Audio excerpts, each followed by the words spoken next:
Hi everyone. I know it's been probably a month or two since I've been gone, but we're going to talk about Monday Night Raw, Friday Night SmackDown, MLW, and much more with you guys. Let's talk about it. So today we had Monday Night Raw. The show opens with commentary hyping up being in, another country, in Europe, and there's a sense of talent arriving at the arena. Then we had a recap of Cody Rhodes' promo from last week's Follow, and John Cena makes a strange entrance to his familiar theme to overwhelming John Cena sucks and stuff like that, chants and stuff like that. And then as it paused into the ring before speaking, there was "Let's go Cena, Cena sucks" and stuff like that, and the chants and stuff, which was cool. And then the Cody Rhodes chants were awesome as well. The Cody Rhodes chants from the crowd. Then we get on the mic and he begins saying that someone is probably grounded in life. They shouldn't have to look outside themselves for approval. He tells the crowd they're making this easy for him because for 25 years he's been the victim of abused relationship, and he shouts down boos with "You have lost your time to talk" and stuff like that as well, guys. Appreciate everybody stopping by. I know it's been about a month or two, like I said. And then took the floor, and all the crowd does is be hurtful and abusive and bullied to him into being a damn puppet and so on and so forth, and smiling, all those years of smiling and being a baby face for all those years, and stuff like that. And then he faces "Well, no more," and then the chant started saying "F you Cena, F you Cena" and stuff like that. Then he holds the microphone up for them and he says he's not a babyface or a heel. He's a human being and stuff like that. And much in every one of us being awful to him. And it's been the same damn noise for 25 years. When he's first got here, we let him know that we hate him in moments of embarrassment and shame. So what does he do? He changed himself, hoping he'll like him, and it works for a second. Then it wasn't enough, and then so he works hard like he always does, and he started to win and win and win and win and win and stuff like that. And then he won a lot and he hates it and it's not enough. So he spent the next 10 years trying to give away everything he possibly could, and it should wasn't enough. And he takes a moment to calm himself and gets the "shut the F up" chants and then stuff like that as well. And then the final moments, what he can do, he can walk away inside the crowd for cheering that, and says his retirement is, end of this year and stuff like that. He said that, back in July, of 2024, when he was at the Money in the Bank and stuff like that, guys. So you already know that stuff. So then the crowd says no, no, no, no, no, hey, hey, goodbye, and all that stuff. And then all proving his point to every breath, and no matter what he does, it's not enough, and he should be all of them should be ashamed, and all the fans every do is take it, take, and we only care about ourselves and stuff like that. And he puts his views on the line to make a very important choice of his life, and all we can think is, what do we get? What do we get? What do we get? And all that. And then his story changes and he comes to our town, and this is trending, and not one of these son of a, you know, ask him how he feels, and just what does we get? So we get nothing. He says we don't get nothing and stuff like that. Then we get what we have earned, and that is nothing. And we do not get a new look, no theme, no new theme song, and all of that. You don't deserve that, and all that stuff. Love that. Really love the statement, man. And then the crowd said, we want Cody," and stuff like that, so on and so forth. And then he calls into the crowd as the "Let's Go Cena" people who claim to support him, and now we'll tell you why they're just as awful as the "Cena sucks" people. People were chanting "Cena sucks" again and stuff like that, and he asked them what they have ever done to support him, and all they do is steal from him and steal his moment and his time, and making him a toy and an object, but of a stupidest joke for 15 years, and you still think it's funny and stuff like that. And then more "shut the F up" chants and stuff like that.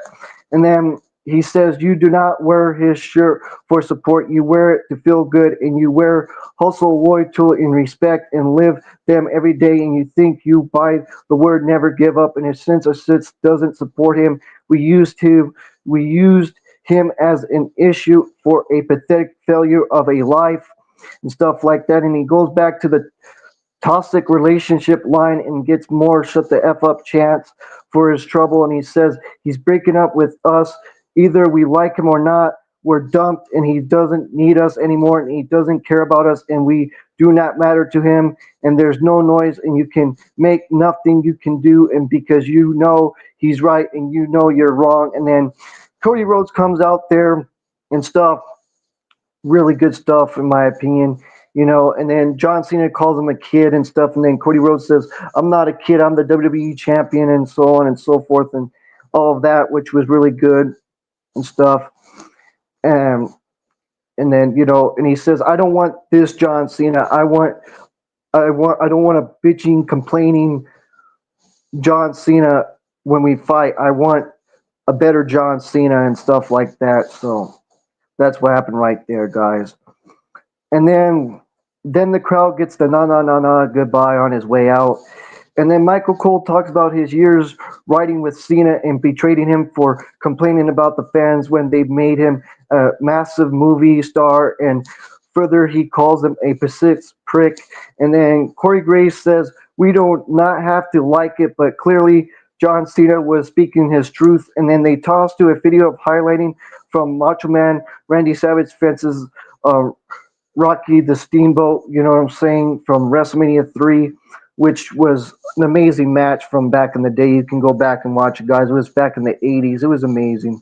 You can go back and watch that. But yeah, guys, they were showing a clip of that. And then Ludwig Kaiser makes his entrance to send us to break. And then we had a Knowles Hold Bars match, which was a fun match between Ludwig Kaiser and Penta and a no holds bar match.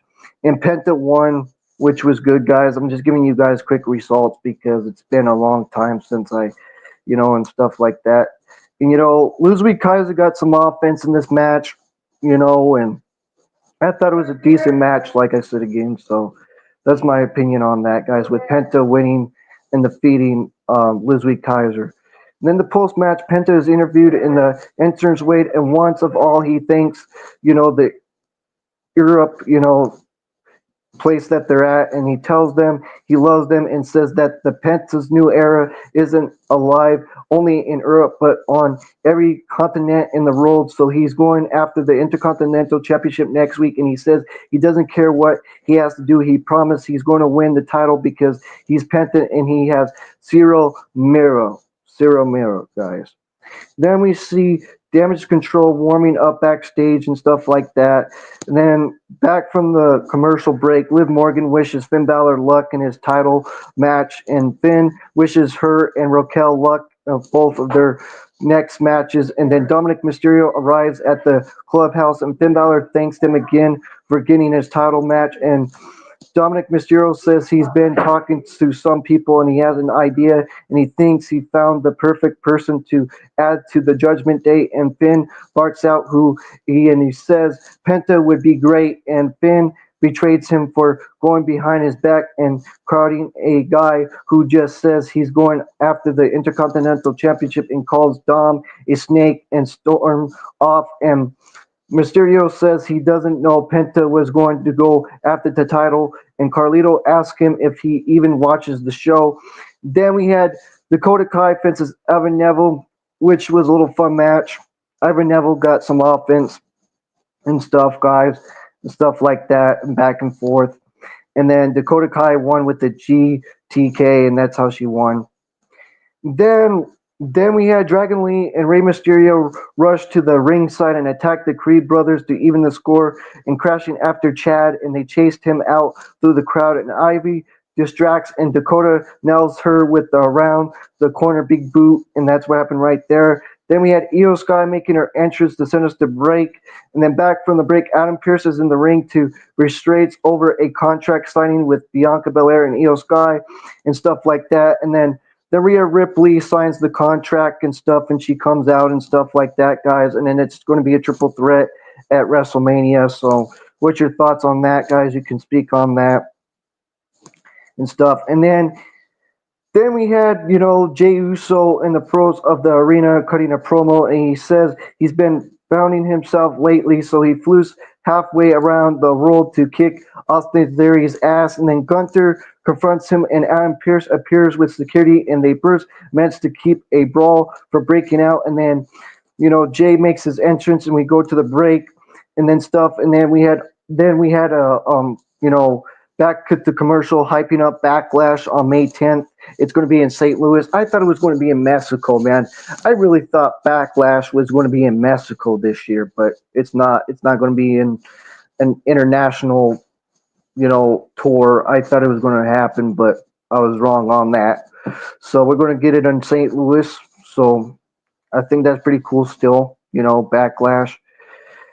I like Backlash anyways. It's around my birthday, so it's like 2 weeks before my birthday. So then Austin Theory faced Jey Uso, and Jey Uso won with the spear and stuff. And then the post match, Jey Uso blasts Grayson Waller off the apron with a super kick, and then Gunter arrived and put the clutch on Jey Uso, but he fights out and tears the belt off the champion's waist and poses it within the turnbuckle before throwing it to the ring general at ringside. And then we get a hype reel for the main event, and we go to the back, and then back from the commercial, we get a hype reel for the city of Brills, Europe, and stuff like that. I can't pronounce the country. It's pretty hard, so I'm just going to say in Europe because that's what everybody's been telling me to just say Europe.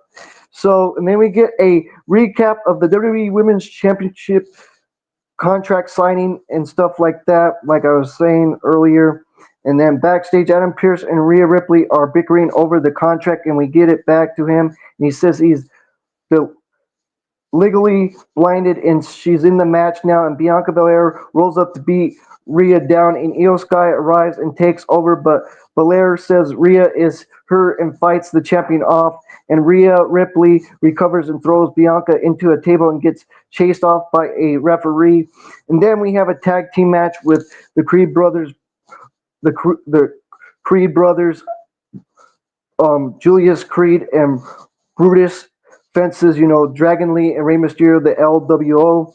And the LWO won the match, which was a little fun match. And Rey Mysterio picked up the win with the springboard splash, and that's how he won and stuff like that. Then the post-match, the mystery man with the mask appears and lays Rey out with a flying headbutt and beating Dragon down, and German suplex takes him down out, and Rey Mysterio recovers, but he gets a German suplex onto Lee, and the masked man, who hasn't be Chad Gable because Chad was wearing a suit earlier, and this guy is wearing a track suit, goes up top and hits a driving headbutt to cinch the hole in change. And we get a recap of the cage match between CM Punk and Seth Rollins from last week, the return of Roman Reigns in the finish aftermath, which was a fun match, and Seth Rollins won that match, guys, and defeated CM Punk and stuff. So we'll talk about that later.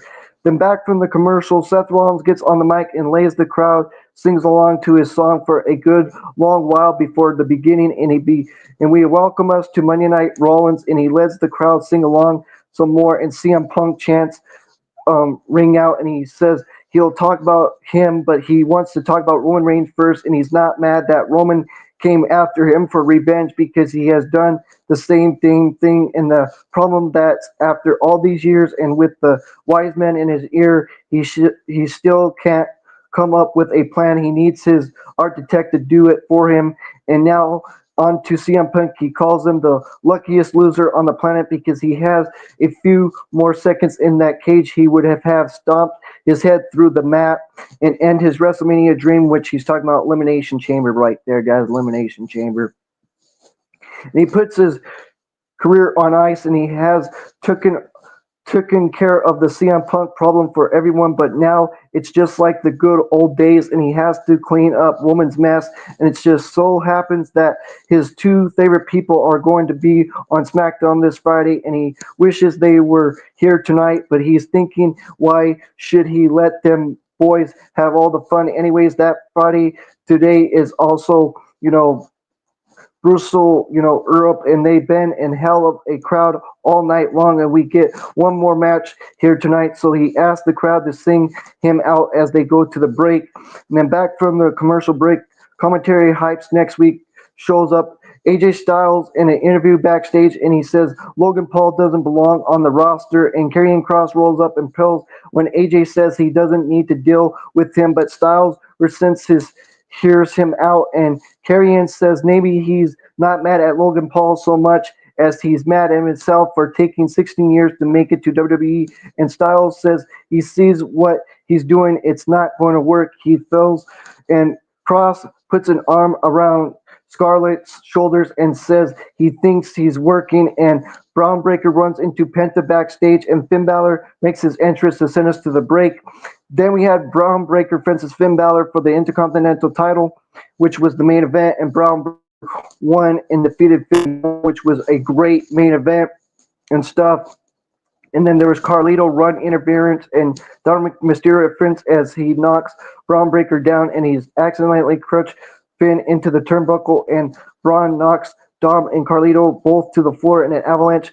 Frankensteiner crushing into a spear, and that's what happened right there. And then the post match, Mysterio and Colin attack Braun, and Dominic goes and grabs the Intercontinental Championship from ringside, and Penta arrives to even the odds and super kicks and sends Dom packing and knocks Carlito down, and Braun Breaker takes Colin out with a spear, and Penta confronts Braun Breaker, and while he's holding the title, he shoves it back to his chest before throwing the Cyril Miro up, and that's what happened right there, guys. And I thought Raw was a decent show. I give it a 7. It was a decent show today. You know what I'm saying, guys, from, Europe. I thought it was a decent show. So what's your thoughts on that, guys? You can ask your questions down below. I'm going to be here probably for a long time tonight. I'm going to talk about a lot of stuff. So yeah, we're going to talk about Collision now from this past week, which I thought Collision was a decent show. Let's talk about it. So the AEW Intercontinental, or Continental, I make mistakes a lot. So I'm going to repeat again. So AEW International Championship Eliminator Tournament, Ricochet defeated Shibata, which was a decent match, and Ricochet won with, being cheating and stuff, and Ricochet won by cheating, which still was a good match, but Shibata should have won that match, not Ricochet, in my opinion. If you wanted Ricochet to win, happy for you guys that Ricochet won, if you're a Ricochet fan. But me, I'm not a huge Ricochet fan, but respect to him winning the match, though. Then we had the Motor Machines, Brian Cage and Lance Archer beating up Jabroni's backstage and friends to fire up Mark Davis for his tournament match. And then Tony Storms wants to collide with Megan Bade, and she also challenges everyone else to step up for a title at the women's title. And then we had Will Hobbs defeating Griff Grinson. We haven't seen Griff Grinson. I don't know when I haven't seen Griff Grinson, but I like Griff Grinson anyways. But it was a domination victory from Will Hobbs with a spine buster, and then afterwards the Ferry House prints the ring, and then the Outrunners run to even the odds, and the babyface stood tall. Then Thunder Rosa had a message for Megan Bay, and this business is built on respect and love. Mara is tired of the disrespect from Megan Bay, and she will teach her a lesson. Boom, and Megan Bay attacks Thunder Rosa and delivers a big kick to the ribs, and Thunder Rosa screams in pain. Then we had the AEW International Championship Elimination Tournament. Mark Davis defeating Mark Briscoe, which was a decent match, guys. I thought Mark Briscoe was going to win this match, but Mark Davis won and stuff, guys. So I appreciate you stopping by. Dynamite was better since to Collision, but the Saturday show was good too. Yeah, it was a decent show in my opinion. So yes, guys. So So this boy has a momentum to close with the fucking Froggy Bear Bowl, the Froggy Bowl, but the Murder Machine's Prince Lance Archer distracts the refs so Brian Cage could shove Mark Briscoe off the turnbuckle into a kick from Davis, and the Aussie won a pile driver, and then Ricochet and Davis offense with Orange Cassidy and Speedball Mike Bailey. Love Mike Bailey. Just love Mike Bailey, man. Mike Bailey is a fun wrestler, man. To a final four-way final on Dynamite, and the winner receives a title shot against Kenny Omega for the AEW International title at Dynasty. Can't wait for that, guys. And then we had the Murder Machine Swash 4-on-2 match. Lance Archer and Brian Cage carried their beatdown opponents into the ring and couldn't catch any names of that. So let's just say jobbers, guys. And the Murder Machines had their fun, stretching out in pain to win a chokeslam powerbomb combo, and that's what happened right there. Like, who cares right there, in my opinion, but good for Brian Cage and Lance Archer. And then the Lance Machines continue beating up their opponents, and Mark Briscoe comes down with a chair, but Brian Cage and Lance Archer punch him too, and Will Hobbs are since stage to brawl with Lance Archer. Will Brian Cage and Mark Briscoe fuck through the crowd. Then John Moxley sneak attacks Swerve Strickland, addressing sits the opponent for Destiny, and Adam Copeland took him under his wing, but Swerve senses if Adam Copeland is in the way of the winning the world title, and Swerve looks at Moxley to see Truth determines to hold on to the belt, and boom, Moxley clubs Swerve in the knee with a cold bar, and Mox hits a a curb stomp and especially on Swerve since Airdrum, and Moxley ascends to the outside to the venue and with a free lesson and respect to get you nothing, and Moxley is back into a corner, and he warns that Adam Copeland is a dead man in their street fight on Dynamite, and then health update on Thunder Rosa. She refused to let Megan Bay punk her, and Thunder Rosa will fight, and that's what happened. They had a match, and we'll talk about that here in a second. Then Top Flight and Hologram defeated Lee Moriarty in varsity. I love Hologram. Hologram is a good wrestler. I just can't understand the hate of Hologram. I just can't understand the freaking hate of Hologram. You people need to get a life. You people on here that are AEW haters, you need to get a life. Like some of you people, I don't understand why you can't like both. I can't understand why you can't like both. Really. I just can't get it. So the action beats down in the end, and Charlie Bravo eats the pin, and Dante Martin drop kicks him into a German suplex from Darius Martin, and Darius scores the win, and Top Flight eyes Leo Rush and Action Andretti on stage, and the real takeaway was Beast Mortals approaching Holly Graham backstage and Love in the Air. Harley Cameron, she's doing the hologram story, with the mask and stuff again, which I love her as more as a competitor of herself than doing the hologram story with the mask and stuff. But still cool though. Then Commander and Hologram challenge LFI in a match next week. And then Megan Bay defeated Thunder Rosa, which was a decent match in my opinion, guys. Let's talk about it. Thunder rubs with tape heavily, and she fought through the pain for a tough match, and the action spills outside, and Megan Bay hits an F5 on stage, which was fun. Then Megan Bay hits a second F5 in the ring to win. Afterwards, Megan Bay storms Thunder's ribs by strengthens a backbreaker, and Tony Storms runs in for the save, but she was victim for the F5 as well. Then we had FTR defeating Kyle O'Reilly and Roderick Strong in the main event, which was a fun tag team match with FTR versus Kyle O'Reilly and Roderick Strong. Fun match. I'm telling you guys. And the rematch went to close to 20 minutes, and a lot of it since near falls in the end, and FTR hits the Murder Machine Gun on Strong to win. And the show closes with a stare down between Adam Cole and Daniel Garcia, and Cole gets another title at the TNT title next week. Despite the since tense, and Cole and Garcia handshake, while O'Reilly and Strong offense a handshake to FTR, and Dex Hardwood and Cash Wheeler walked out. This rival is at once win a piece in AEW. No one's playing nice till it's over and all of that stuff, and that's what happened right there, guys. And I thought it was a decent show. Now let's talk about let's talk about SmackDown. I know this is going to be a long one, but I'm going to cut it down in two pieces. So I know, I know it's going to make you mad, guys, but it is what it is. So the show opens with Sense a Talent arriving at the arena, and LA Knight makes his entrance on the mic, and he drops a couple yas before saying everyone is making history right now with the first SmackDown in Spain, which gets a round of a OLE chant, and it continues saying it's the first SmackDown in Spain, and it might be the United States champion, but God is worldwide. He's worldwide, and he says it's been too long since he's hold the title, but now it's back in his hands with everyone saying LA Knight, yeah, and stuff like that. And then then Jimmy Uso came out and said he's not out here to celebrate him, but he says he's just the spread because his road to WrestleMania is running short and he's tired of speed bumps and turns, but he's figuring it out. The way to start his road to WrestleMania is to challenge LA Knight for the United States Championship here in Spain. And then, Solo Sikoa and Tonga Tonga and Jacob Fatu came out.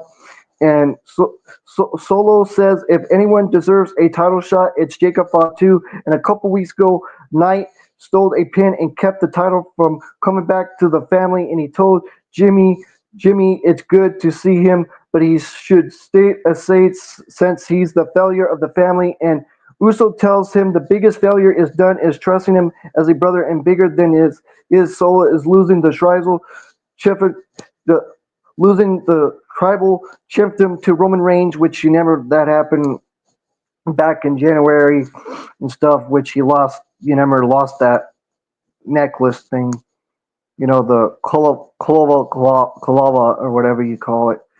Then Jacob fought two, and Solo Sikoa got on the apron, and Tonga slides in from behind to hit a big DDT on Uso on open the door for his pals to beat LA Knight down, and Braun Strowman makes the save, and the Monster Amongst Man puts boot to Solo, and the other two babyfaces recover and send Tonga and Jacob packaging, and Nick Aldis comes down and makes a trios match in Spanish for after the break, and then Braun Strowman and Jimmy Uso and LA Knight face Jacob Fatu and Solo Sikoa and Tonga Tonga, which was a decent match, back and forth stuff, lariats and body avalanches and stuff like that, and so on and so forth, back and forth, and really good stuff in this tag team match, trios match, which was decent. And Braun Strowman and Jimmy Uso and LA Knight won by pinfall with a running power slam from Braun Strowman, and that's how they won. And then the post match, the Hills get their heat back by beating the baby faces down, and Jacob Fatu since the presents with a pair of double jump moonsault on Braun. And then back from the break in time for the bell, Solo Sikoa works Uso over and hanging his nose in the ropes, and quick tag Solo. It hits the ascent to Rikishi on his own brother, and Jacob Fatu locks their Sin's claw in, but Jimmy gets away and tags Knight in and sets and jumping neckbreaker and sense of a DDT and all of that stuff, guys. And then Jacob Fatu kicks out at one and lays him out with a super kick and a lariat, and then side slams of the body avalanche and LA on the second and jumps up top in a sense of the back with the elbow drop and BFT assist. Solo Sikoa runs in interference, and Tonga ties him up in butterfly, and the werewolf has since trained the main star as we go to the break, and then and all of that, which I already said, guys, in the match. And then post match, the heels get their heat back by beating the baby faces down, and Jacob Fatu has since the persistence with a pair of double jump and moonsault on Braun onto the floor, and he comes back with a check of the monster clean through the timekeeper's barricade, and then we go to the break. Then back from the break, commentary bickers about the trading cards, and then we get a video package about Jade Cargill's situation, and we get a sit-down interview with Jade Cargill, and she says she's seriously okay and she's ready to go, and she's seeing Naomi cry like she's the victim, and it was pathetic, and she says she doesn't need a handout, and Naomi's tried to sense what she got and stuff like that, and asks why she didn't say anything. She explains that all she remembers was being hit from behind and thrown into the car and seeing Naomi run away. And then she was like a big sister, and she didn't just attack her. I'll just say, just attacked her um, technically, but she attacked her loyal loyalty in her heart and how she has since to trust anybody, and that she saw Bianca teaming with her like nothing happened. And then Liv Morgan and Raquel rolled up to bicker and complain about getting blamed for the attack, and Jay promised she didn't have been attacked, they would have had won the titles, and she calls her a joke and says she'll wrestle her next week, and Liv tells her not to get pushed into another car, and Cargill storms off, and then B-Fab cuts a promo backstage about beating her own legacy by fighting Charlotte Flair tonight, and she makes her entrance to send us to break. And then we had B-Fab fences Charlotte Flair, and Charlotte Flair won with the figure eight and defeated B-Fab, which was a little fun match, which it could have been longer, but B-Fab got a little offense in the match, though. Then the post-match, Charlotte refused to break the hold to Tiffany Stratton charges down to make the save and charges into a huge pull-apart brawl and spilling to the floor, and Tiffany Stratton with a hammering mount punch to security get between them again, and Flair jumps off the announce table to punch her off her own, and then we get a Drew McIntyre promo about how Damian Priest has benefit every time he got screwed over the last year, and how he's going to make sure he's never taken anything from him again. And then the Miz makes his entrance to break to make. I'll say it again. The Miz makes his entrance to send us to the break, and then back from the commercial while Miz waits to start Miz TV. Charlotte Flair and Tiffany Stratton spill out of their sins, still brawling with security right between, and Tiffany Stratton dives out the,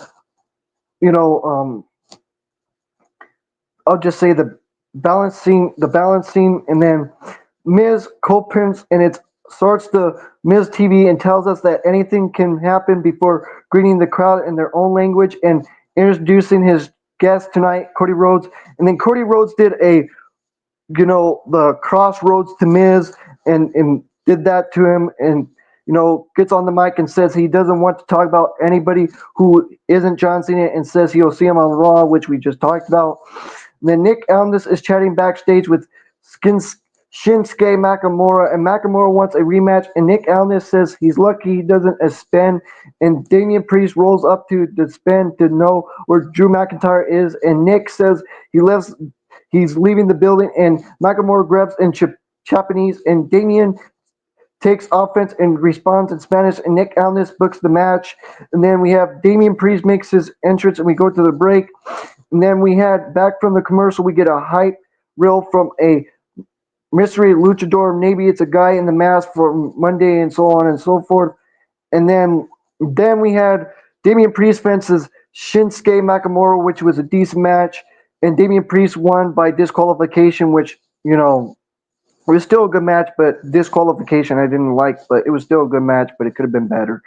Then the post-match, Drew McIntyre crunches Damian Priest eyes out, and Nakamura lands and Kikarosa, and the chant rolls out as he leaves, and then Drew McIntyre beats Damian Priest down more with grounded punches and throws him out of the ring. And he blasts Damian with the steel steps, and the ref tries to get him to lead up, and Drew since leaving with him as far as the ramp, and where he turns around and sees Damian Priest getting his feet in the ring. We're up on his run back and splashes him with a claymore, and Drew promises he's going to make Damian's life a living hell and stomps him in the neck. And then DIY are interviewed backstage, and Ciampa says SmackDown has the best tag division in wrestling because they're on top, and everyone else is trying to raise to their level. And Gargano says Street Profits say they want the smoke, but in title matches, it's more like they're going to choke. And more Machine Guns roll up to say the joke on them because the entire tag team division is after them, as they are done with the Street Profits. They have unfinished business. And then we see Randy Orton walking backstage, just sent to the back and stuff. And then back from the commercial, we see a local sports star in the front row. And then we have Pepper Neville and Albert Fire keep a Chelsea Green interview, and she talks about the danger she faces as their longest reigning and greatest United States champion. And the green observation is in full force. And Selena Vega rolls up to talk about her since win title, and Pepper Neville says she has to go through them to win the title, and Vega accepts, and she says she's going to beat her, then beat Green and win the title. Then we had Carmelo Hayes fences Randy Orton, which was a decent match, and Randy Orton win with the RKO. And then the post-match, Randy Orton offense handshake, and Carmelo Hayes pie faces him, and Randy drops him, and he lands Carmelo up for the punt, but Kevin Owens is here, and he pulls Carmelo Hayes out of the ring, and Orton gives chase, but KO Kevin Owens puts him into the ring post and gets enough time to get away. And then backstage, Hikaru Fatu cuts a promo on Braun Strowman about how he's going to dog walk his ass, and next week he's going to run the solo match back. And then Gunther makes his entrance as we go to the break, and then back from the commercial, we get a serious Smokey video where the number 4 appears, which a lot of people are saying that's Malachi Black. Man, I'm telling you, he just can't wait. Just freaking can't wait, man. And then, Aleister Black, Malachi Black, either one you can call him, guys, Malachi Black or Aleister Black. Then Gunther is in the ring and gets on the mic and he says the road to WrestleMania starts, and he has only one wish, that they were in Madrid instead. And the real reason he's here to prove a point, because everyone here loves Jey Uso, because he's wasting his time dancing along you and waving his hand like an idiot to entertain you. But once the bell rings, there's no sense to him. But he's heard there's a kid that calls him the best wrestler out of Spain and one of the most sense talent in WWE right now. But he's going to prove that he isn't mean a damn thing. And then we had that guy, freaking Nathan Frazier and Exum. Exum had a match with Gunther. I was thinking Exum fences Gunther, and Gunther won the match and defeated him with a powerbomb, which was a fun match. And Exum got some offense. Exum did some of his flying stuff and all that cool stuff as well, guys. But Gunther picked up the win with the powerbomb, and that's what happened right there. And then post-match, Gunther pulls him with the clutch for a good measure, and forcing the ref, the Crips, to rip him off. And then we go to the back. Then we go to a break, and then back from the commercial, we get a recap of the steel cage match between Seth Rollins and CM Punk from Raw, and Roman Reigns affirms their strengths, and Paul Heyman is in the ring to do his strengths stick and says tonight he's going to hype us on the 2 things. He'll keep it short and sweet. And today, all over the world, is officially Roman Reigns Day, because today is the release of WWE 2K25, and he talked about his friend and the best in the world, CM Punk. But again, it's Roman Reigns Day, not CM Punk's day. He says he hates Seth Rollins' song, and he says if anyone has a problem with the fact or that it's Roman Reigns Day, or that Roman is on the cover of the video game, and then he said it's straight to the face of your Psoriasis chief in Italian, because next week your Psoriasis chief is going to be live on SmackDown. And then he was talking about, go play the game after SmackDown's over so we can get more ratings and all that stuff, and so on and so forth.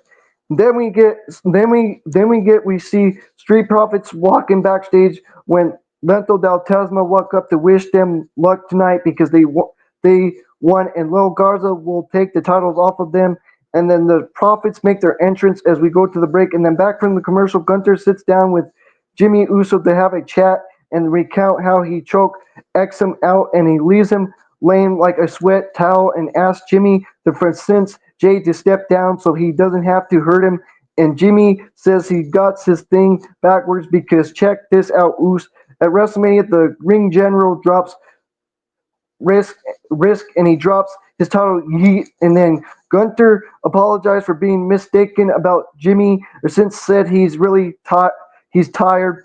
And then we had DIY fences and Street Profits for the WWE Tag Team Championships, which was the main event.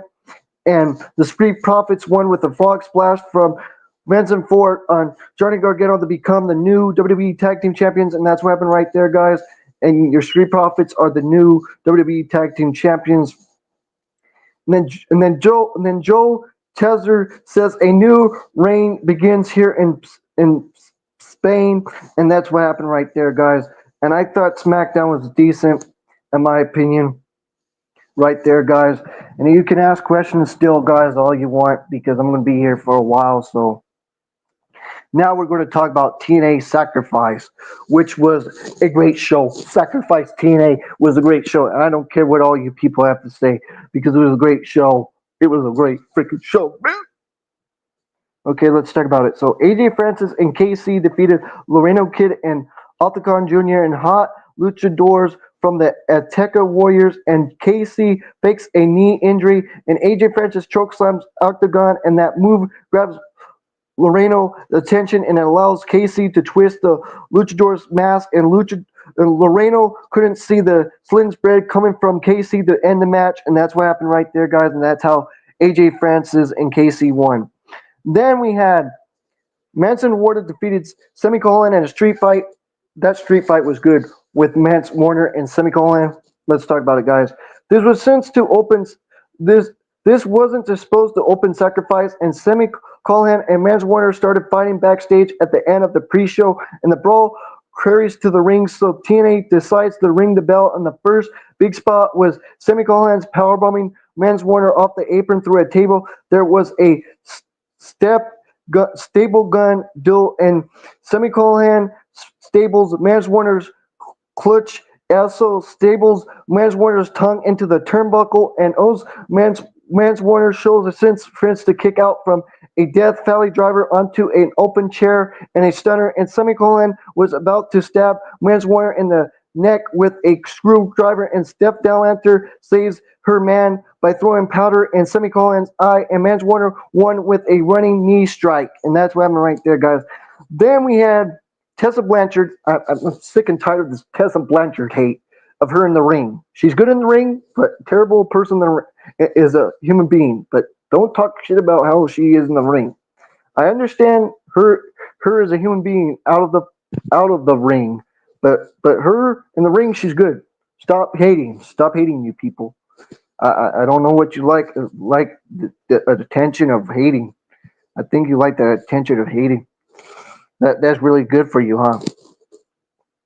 But anyways, guys, let's talk about it. So Tessa Blanchard defeated Lel Ying Lee and Xia Li, and rallying for a spinning Swiss rack slam and a sense of avalanche twisting brainbuster. And Tessa Blanchard had the heart of the kickout, and she risked the eye to surprise Lee with a cutter. And Tessa Blanchard scores the win on the Maxim flying double knee face breaker, and that's what happened right there. Then we had Trey Manuel and Zachary Wentz, and Ace Austin defeated Wesley and Tyson Tippin and Tari Inui, and this was a trios match. Let's talk about it. Lucha rules effect and high sense action through in the ring, and Lee was since in the ring, and Ace and Trey comboed for the full lighting spiritual on Lee. When they took out the TNA goons with a spirits of suicide dives, they left Zachary Wentz for a spiral dive to Wesley, and the Rascals were emotional about the victory, and that's what happened right there. Then we had Steve Macklin defeating Frankie Kazarian. Fun match too, guys. Let's talk about it. So Eric Young was on the commentary to watch Steve Macklin's back, and Frankie Kazarian hooked with the chicken wings submission, and Steve Macklin struggles to escape, but he managed to throw his weight through the ropes down to the floor, and Frankie Kazarian keeps the hold tight to the refs, forced a break as the refs check on Steve Macklin, and Frankie Kazarian pulling out Ross Knuckles, and Eric Young snatches them away and punches Frankie Kazarian with the weapon, and Eric Young rolls Frankie Kazarian into the ring, and Steve Macklin hits the KIA DDT to win, and he didn't know that Eric Young helped him. Then we had this knockout tag team championship match, 3-on-2 handicap, which was good, guys. Let's talk about it. Ash by Elegance and Heather by Elegance with the, George Iceman defeating Dana Luna and Joey Threat to become the new tag team champions, the Knockouts tag team champions. And this was booked as a 3-on-2 tag since a favor for Spitfire, and that backfires due to the number advantage for Elegance, and Joey Threat was running wild on a hot tag after a running turret rack into a blue thunder bomb to Ash, and George Iceman kicks Joey Threat to break the pin, and Spitfire makes him pay with the pressure drop. I'll say it again, pressure drop bomb, and Heather keeps focused to drag Dana Luna out of the ring for a DDT onto the floor, and Elegance double team Threat, and Ash shins a submission for Heather to land a diving stomp, and Ash pins Threat for the win, and the celebration was cut short when Jackson and Legend come out on stage from NXT. They're from NXT. We talk about them, Jackson and Legend, from a while ago. I talk about NXT when I can. I'm a while back. We always talk about Legend and Jackson. So yeah, guys, I'll be talking about that in a bit with NXT as well. So then we had Mustafa Ali defeating Mike Santana. This was awesome. This was awesome with Mustafa Ali and Mike Santana. Just awesome. Then Mike Santana was on fire, flinching Mustafa Ali with a cutter and following for a frog splash as Mike Santana sides up with a lariat finisher, and the great hands run into the ring, and Santana sends them packaging and sends roll up by Ali and kicks out by Santana, and then he caught Ali for a sit down powerbomb, and Tasha still stood on the apron to slap Santana, and Ali sweeps in for a roll up and grabbing the ropes for leverage to win afterwards. And Mustafa Ali offered Santana a beer to deal with the adversely and adversely, and then we had the Knockouts Championship match. Musa Slamovich versus Cora J. Great match, just great match with both of the women. Let's talk about it. The challenger from NXT was cooking with a destroyer on the apron back inside the ring. Cora J hits the JDDT finisher, and Musa Slamovich puts her feet on the ropes to break the 3 count. And the commentators, also again, the competitors went back and forth, throwing blows, and Cora J runs into a spinning heel kick, and the champ pounds for a power driver to win, and that's what happened right there, guys. Then we had the X Division Championship, which I thought this should have been the main event, not the 10-man tag team match. This should have been the main event. Moose and Jeff Hardy should have been the main event, not Joe Henry and Matt Hardy and Elijah, known as Elias, and them in that 10 tag team match, which we'll talk about that here in a second. So the X Division Championship, Moose defeated Jeff Hardy to retain the title. Freaking amazing. Just an amazing match with Jeff Hardy and Moose. Just amazing. Just amazing, guys. Let's talk about it. Ladder match after since as Suicide to Moose through a table. Hardy sends to the ladder, and Alicia Edwards hits him with a candlestick, so he suffers justice for a twist of fate, and Moose explodes with a spear, and Hardy through a table, and Moose climbs the ladder to receive his prize, and that's what happened. And Santana plans to Santino Marella for payback on the robbery by Mustafa Ali, and the director of Authority grants a rematch on Impact with the since banned from ringside. And then the First Class, Penthouse, AJ Francis, and Casey sit for time as TNA sets up the steel cage main event, and they insult the crowd. So Laredo Kid and Octagon Jr. come out to call First Class a part of assholes, which was cool. Then we had the main event. This was a cool main event, but this should not have been the main event. That's all I'm going to say. It was a good match, but this should have not been the main event. Still loved it, though. Let's talk about it. Joe Henry and Matt Hardy and Elia, known as Elias. You remember back at WWE when he used to say, "Who wants to walk with Elias?" And then Leon Slater and Nick Nemeth defeated Brian Myers and Eddie Edwards and JDC and Eddie Cleland and Orlando Cleland, the guys that used to be in WWE, guys as a tag team. I have to think right now. Sorry. They used to be a tag team, a spectacle, and stuff like that. I think something like that. And Apiro, Apiro and Especto. They used to be their names. And then the 10-man tag team match, the first two through for 2 minutes, and then a new team member sits every time, and the win was cinched by pinfall or submission. And when everyone was inside the cage, Joe Hendry was the last man in, and he exploded for far away and slams Leon Slater at the spot of the match with a suicide 450 from the top of the cage onto a pill to catch him. And the baby faces took out the system one by one, and Hardy earned the win with the twist of fate to Dango, who had a chair around his neck, and the show didn't end there. And then Nick Nemeth turned heel as the winners exits the cage, and Nick Nemeth and Matt regained to celebrate, and Ryan Nemeth since entered and locked the cage door, and Nick turns on Matt for a danger zone, and the baby faces were locked out, and Ryan since a chair at the stage to try to climb, and since that the Nemeth family disrespect, so Nick is standing tall by Ryan, and that's what happened right there. And I give this show a freaking 9, a freaking 9. I don't care what anybody says. It was a 9. It was a freaking 9, man. It was so good, man. It was so freaking good, man. I'm telling you guys, it was so freaking good. Oh man. Now let's talk about TNA again, real quick, guys. There was a show from the final show to Sacrifice, so let's talk about it. So Eddie Edwards with Alicia Edwards defeated Leon Slater, winning the earn the team's advantage at Sacrifice, and the system and the Collins will now have the all important offense in the 10-man tag cage match. Fences Joe Henry and Matt Hardy and Elijah and Leon Slater and Nick Nemeth and stuff like that with their. Also again, hold on, guys.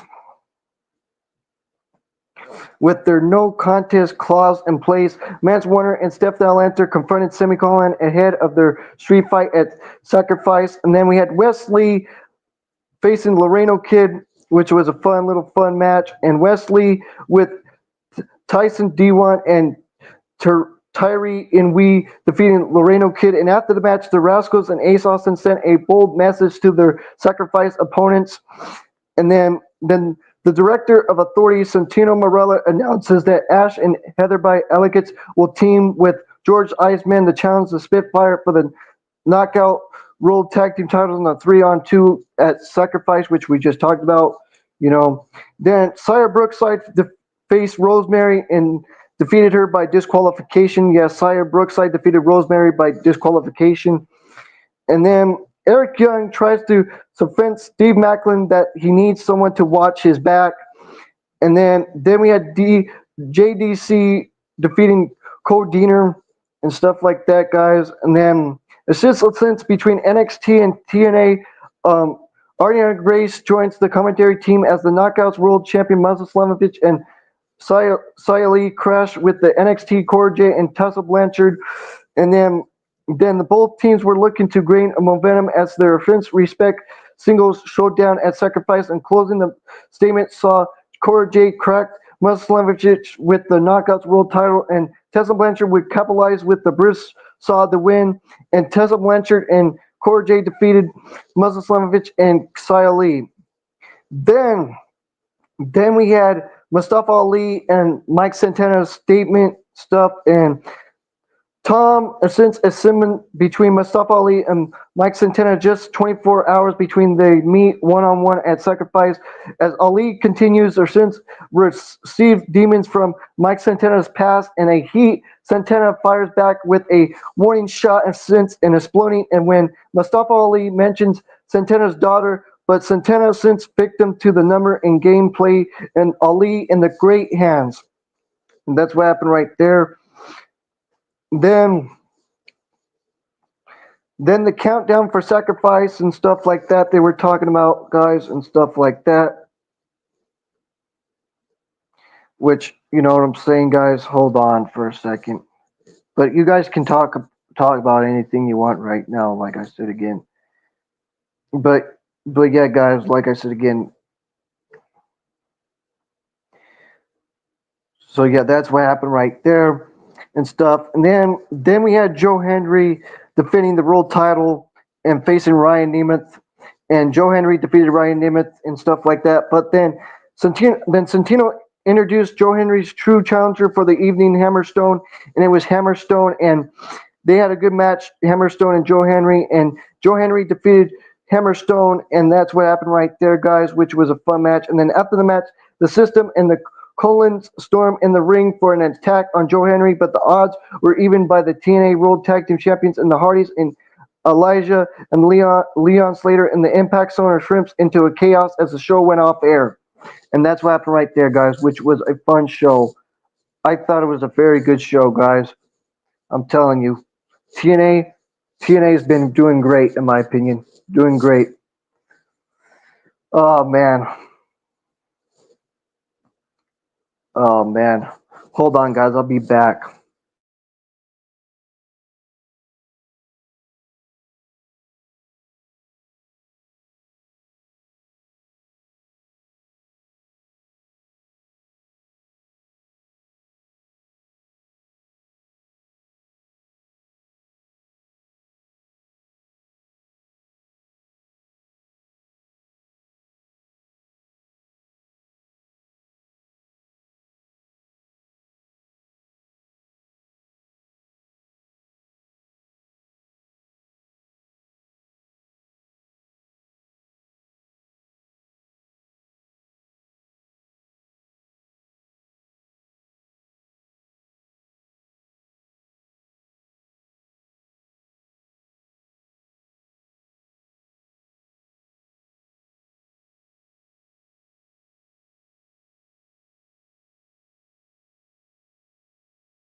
So let's talk about Dynamite now, guys.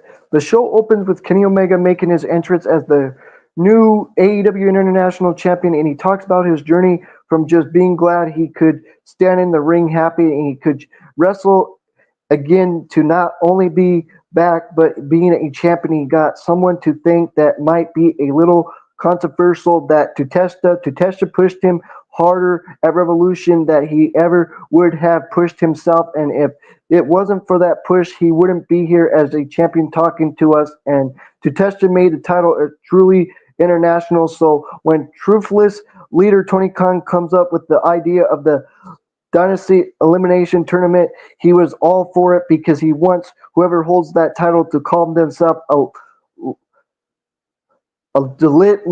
the best on the planet. So he's going to pay close attention to who wins because he wants to fight the best. As Omega takes his leave, the Obs make their entrance, and Shibata has a stare down with him. And then we had Eli, Tristan, and Gable Cruz and Vinci Pacifico, which they were some jobbers, guys, which not really jobbers, but some names that I just say. Eli Trissy and Gable Assurance and Fincy Pacifico fences the Obs, Hook and Shibata and Samoa Joe. I love Samoa Joe and Shibata and them, but they don't need these swash matches, man. They don't need these swash matches, man. So Trish's try starts off against Joe, but he gets punched in the throat, and things go down from there. And they work through the Shints, and Obs take their time, and the Obs win by pinfall with a penalty kick from Shibata. Then Ricochet cuts a promo backstage saying he wished for championships gold, and it isn't over just because he got screwed at Revolution, and he isn't what that ugly rope anyway. And he talks about entering the Destiny Eliminator, and he says he knows everything about Shibata. That's why he's giving him the option to quit and forbid and stay home on Saturday because he afraid that he wouldn't able to tell him what happened, and he still ricochets time, and he's does that stupid bird laugh. I hate that freaking damn crap. Dude, you think that you built AEW, you didn't build AEW, okay? Just know that. Just know that. I mean, if you guys think he built AEW, fine, that's your opinion. But me, he didn't build AEW. You know who built AEW? The guy that you know that is in WWE right now, Cody Rhodes and Kenny Omega and the Young Bucks and Chris Jericho. Don't want to hear him saying that. Oh, I made AEW, man. Get the fucking out of here. Good wrestler, don't get me wrong, but I just can't get behind him. You guys can get behind him. That's your opinion. You like him, cool. Me, Ricochet is just Ricochet, in my opinion. He's cool and all. He has good matches. I'm not shitting on him. I'm just saying I just don't like him thinking that he's all hot shit, which he's not hot shit. The one that's really hot shit is Swerve, not him. So that's just my opinion on that. Even Will Hobbs is hot shit too, not him. I can name anybody else than Swerve in or Ricochet. I mean to say anybody but Ricochet, man. Anybody but Ricochet.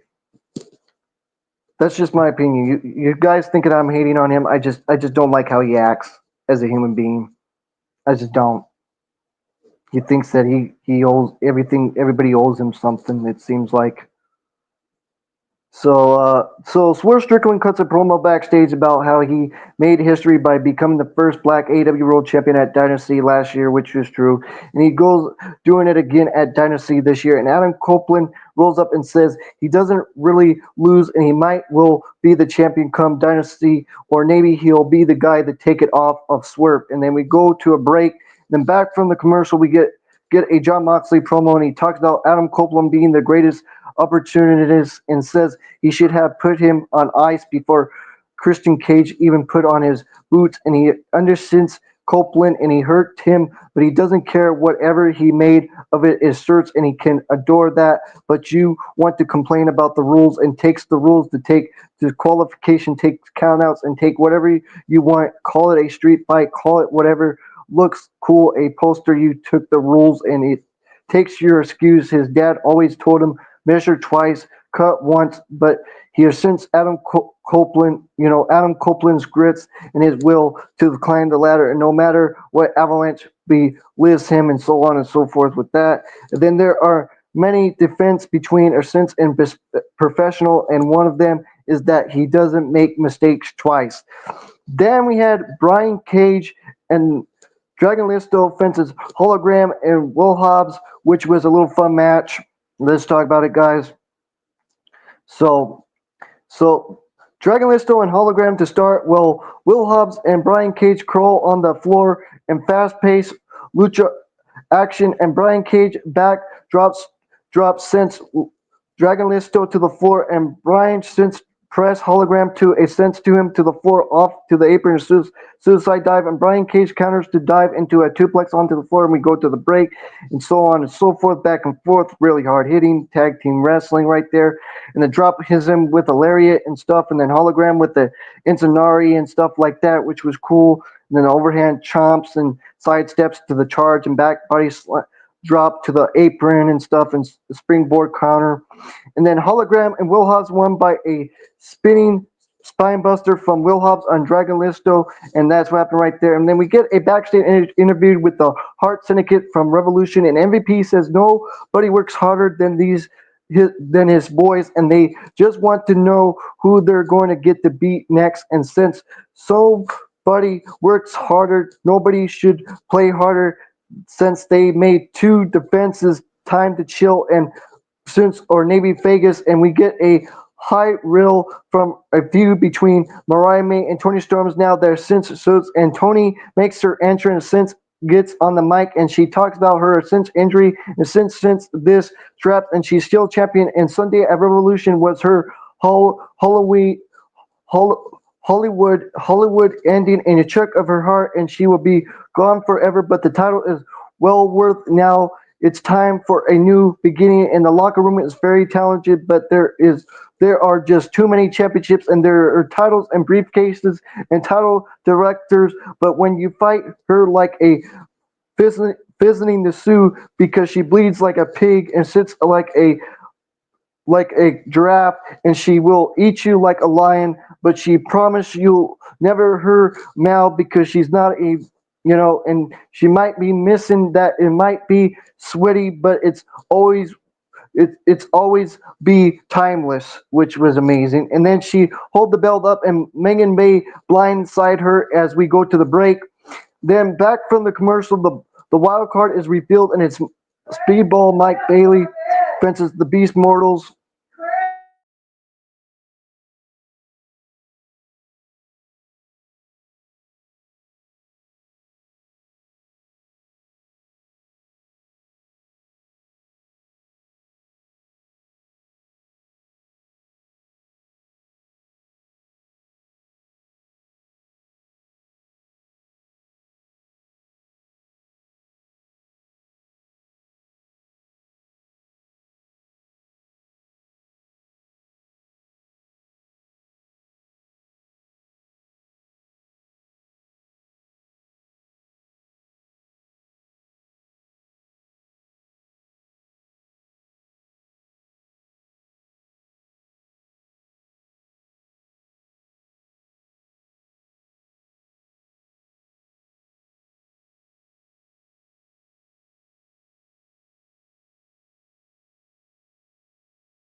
So the Beast Mortals face Mike Bailey in AEW International Championship number one contender Dynasty Eliminator first round match and stuff. Really hard hitting, guys, back and forth, really hard hitting. And Mike Bailey won by a pinfall with a spinning twist kick. And then Renee Paquette interviews with the Prodigy backstage, and Christian Cage refused to speak to her since she's married to Jon Moxley, and he tells her to get the hell out of his sight, and he speaks onto the camera and says he's still the next AEW World Champion, and he spends his contract back due to the arrest sprints because he's insisted to cash it in for a single match against Adam Copeland, and he doesn't expect to be put in an illegal chokehold by Jon Moxley, and he doesn't tap out or tapped. He was since his breathing, and Nick Wayne snaps and tells him to stop making issues, and he's lying to himself, to us. And if he just sticks with the plan, he'll be an AEW World Champion now. And he sold him to a sense in an apology. And Cage says he's sorry it came to this, and he shoves Nick's. And Mother Wayne stepped up to him, and she tells her to stay, that she wants, but she'll go back to the midnight shift at Waffle House after, and she's back down and confronts Wayne, backing him against the wall and asking him how many titles he won, or for that matter, how many titles did his dad win. And he says he's lucky he saved him from being a coward like his father, and he needs him, asking for he thinks he's a coward, and he says he's going to be champion for it's the last thing he does. So you shut your mouth and ride his coattails, because the next conversation like this is the last one. And Mother Wayne consults her son as Cage storms off and keeps Sabian Cinder as useless as usual. And we get a video from Revolution since interview with MJF, then catches him betraying himself in the mirror and shattering it with a punch before chasing the interviewer and camera up the camera operator away. Then MJF makes his entrance and gets on the mic, and he says he's a spinning headache and his head hurts, and it has this scar on it from punching the mirror, and his body hurts. And worst of all, everyone knows it had the match won, and that the cowardly cowboy Chip shot him in a gold fluke victory, just like he did in 2019.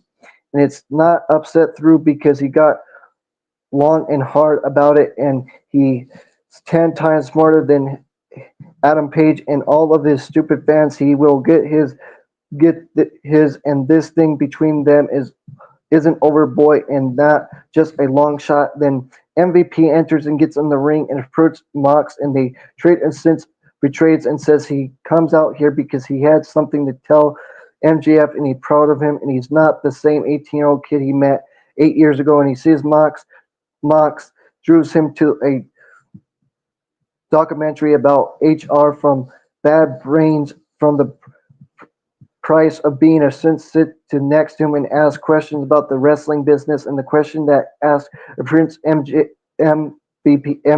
and shows him this was a kid to be friends with. And not long after, there was an indie in South Florida when they meet again, and he saw that MJF had a huge Odra, and he pays off that Odra, and he's very proud why he's out here whining to these people about what happened on Sunday, and why isn't he angry, and why isn't he smashing things and punching people in the face, and why isn't he hurting people. And the answer, he lost his edge, and the boys in the back do not respect him anymore, and they do not fear him, but they do fear the Heart Syndicate, and that is what MJF is missing. And MVP helps him once a long time ago, and just perhaps he can help him again, where he had a handling his card out before he was trying to introduce himself. But now people understand that's where MVP and the Heart Syndicate go. Championship follow, and this is an opportunity to turn his career around, and maybe it's time they talk business. And MJF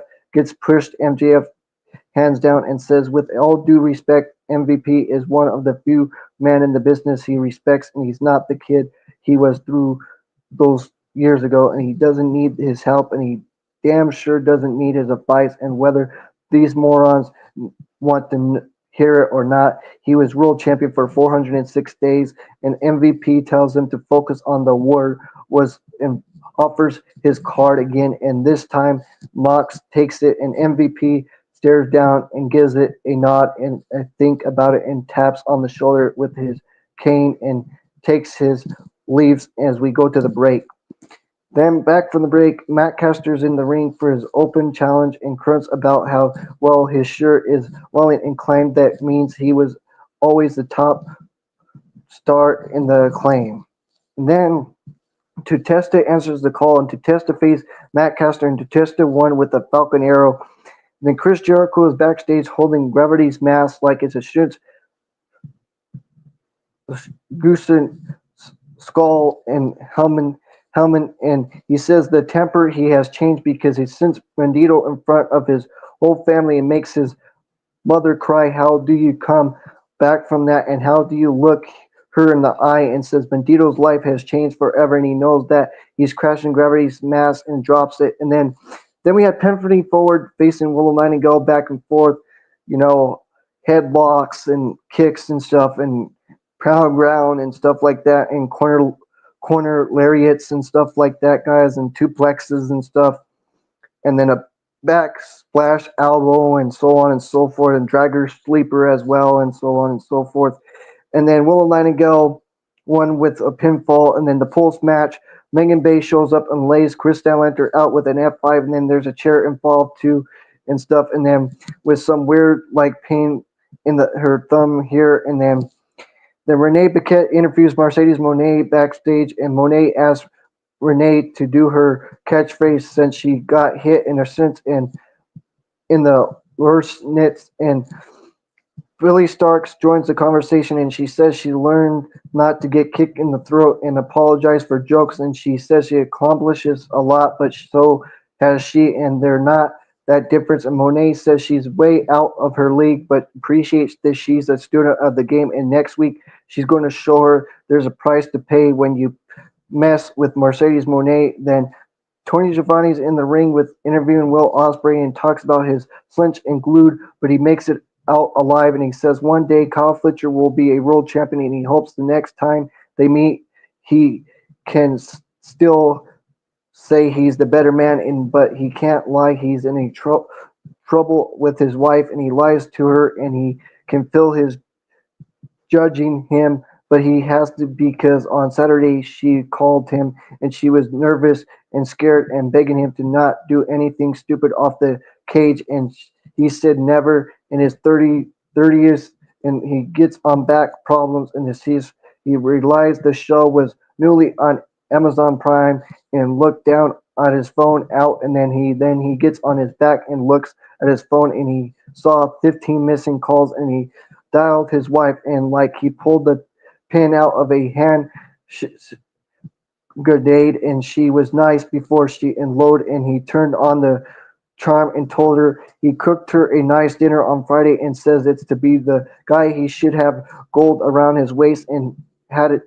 He got an issue, and Copeland has a title match next week, and Swerve has one at Destiny. So when his call, his shot, when does it matter most? And he turns to see a graphic for All In Texas and says he sets himself in an object to get into the main event on July 12th, and he's going to enter the Owen Hart tournament and win it because he's Will Ospreay and he's on another level. Then Renee Paquette interviews Jay White, and then he congratulates Will Ospreay on Revolution and calls his shot and says he commits to fighting Death Riders, and he's damned if he does. Anyone else takes his spot as the number one contender as we go to the break. Then we go from back from the commercial. Renee Paquette interviews Adam Page, but MJF cold shoulders him, and she shouts, and Adam Page says last week MJF tries to light him off fire, but here's the thing, he doesn't believe to do something like that. You have to really believe it. And another thing he doesn't believe is that he's lets the mask slip, and he doesn't care about what people think about it. And Max takes a step back because he smells like a rotten ass, and he has high on his horse about his fluke victory. But now MJF is going on to win the title and be a Hall of Famer. Will Page snitch and claw and claim crawling down before the pinnacle, and he noticed when Adam Page's mask slipped off his greatest insecurity that he thinks he doesn't deserve the fans' love, the things he is right. He'll never make them proud, but Mox will win the title over and over and over again, and he'll be laughing at Adam the whole way. And Adam Page says he'll see, and they stare at each other for a stare moment. Then we had the main event. So yes, guys, like I was saying earlier, we had the Beast Mortals face, what I'm saying, Mike Bailey, and Mike Bailey won that match, which was a good match, like I was saying earlier. Then we had in intro, I can't pronounce the name, but the guy from CMLL, Ichiro Francis Orange Cassidy, which was fun, back and forth, hard hitting and stuff with Ichiro and stuff like that, back and forth flying and stuff and cool stuff. And then Orange Cassidy won with the Mousetrap, and that's how he won with the Mousetrap. Orange Cassidy defeated Ichiro with the Mousetrap. And then the post match, Mike Bailey comes out to swear up and bow to Orange Cassidy, and that's what happened. And we're gonna get a four-way this Wednesday. So yes, guys, can't wait for that. So yes, guys. So I'm going to take a little breather right here, and then we're going to be back at it again.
So yes, guys, I want to give you quick results of the Royal Rumble real quick. So yes, Jey Uso won that Man's Royal Rumble, which was fun. You know, we had John Cena and CM Punk and Seth Rollins and Logan Paul. We even had freaking ISO Speed in there and Penta and Rey Mysterio, which was amazing and stuff, guys. And Jey Uso won the Man's Royal Rumble. Then we had Cody Rhodes versus Kevin Owens for the WWE Championship in a ladder match, which was an insane match, and Cody Rhodes won that. Then we had DIY defeating the Murder Machine Guns 2-1, which was amazing, back and forth, and DIY won that match. But the Murder Machine Guns should have won that match, in my opinion. The Murder Machine Guns should have won the WWE Tag Team Championships. Then we had Charlotte Flair winning the Women's Royal Rumble, which Alexa Bliss returned. Freaking Trish Stratus was in there. Nikki Bella was in there as number 30 and stuff, which was cool and all of that stuff in the Women's Royal Rumble, which was really cool. And Charlotte Flair won the Women's Royal Rumble, which I was fine with it and I liked it. So just giving you guys quick results of that. Um, so yeah, the Royal Rumble, I thought it was okay. I thought it was okay for what it was. I thought it was okay. So so yes, guys, I thought it was okay for what it was.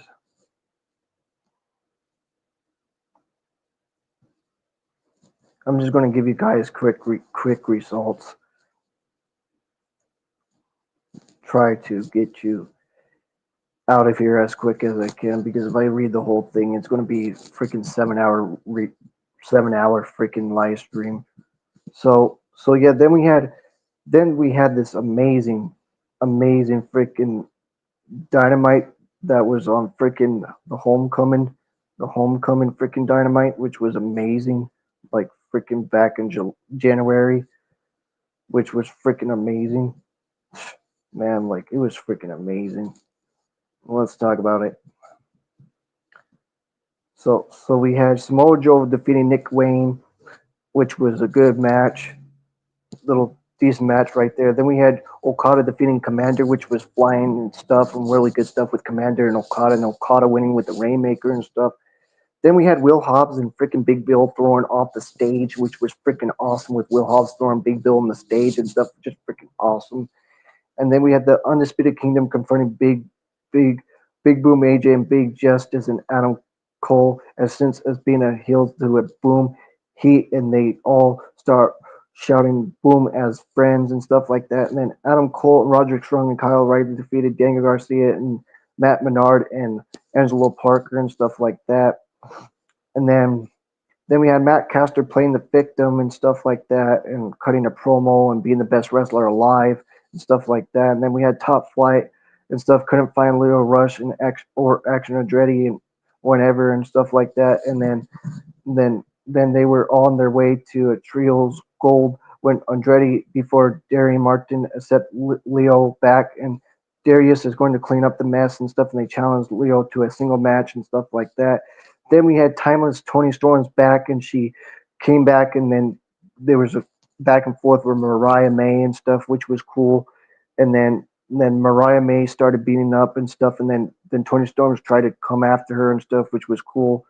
And she came back as the Timeless Tony Storm for the freaking Grand Slam Australia show. So then we had the Hounds of Hell defeating the Gates of Agony, which was a decent match and stuff. And then we had Harley Cameron watching the catchphrase of the Cold Cause guys, bringing the Bruce of and Oreos of cookies and all of that, and the Cold guys promote their new song, and Harley was interrupted by the Sins talking trash to her, and she says, "Feel the graph and feel the wrath," and all of that stuff. And then Ronda Rosa speaks the good memories and Daly's place and stuff, and Princess Ford interrupts, and she didn't care about the past, and she is living in the present and all of that. Then we had Ford challenging Thunder to a match to show that she is a star and stuff like that. Then we had Yuka Nakasaki defeating Queen Amanada and Diana Perrazzo and Serena Deeb, which was a good match and stuff, and all of that. Then we had the Bounds of Hell barks together, and Okada laughs at them, barking like bitches. And Matthews steps onto the champion for a challenge. And then we had Buddy Matthews fences Okada back at Grand Slam Australia too, and all of that. Then Big Bill calls Will Hobbs out to the ring to finish the fight and stuff like that. And then we had Don Callis, super for his family, as his mentions, and he warns the reps to this is not the same Kenny Omega and all of that stuff, and the 5-on-2 and all of that stuff. Then we had Tutest defeating the Shibata, which was the main event, back and forth hard hitting, boom, boom, boom, boom, boom, boom, boom, and then freaking with the Rich Fire for the finisher, and that's how Tutesta won with the Rich Fire for the win, and that's how he won, which was a 10 out of 10 freaking collision. That was the best collision I've seen in a freaking long time back in January. But ever since then, it's been just decent. It's just been decent, guys. So just wanted to give you quick results of that as well. So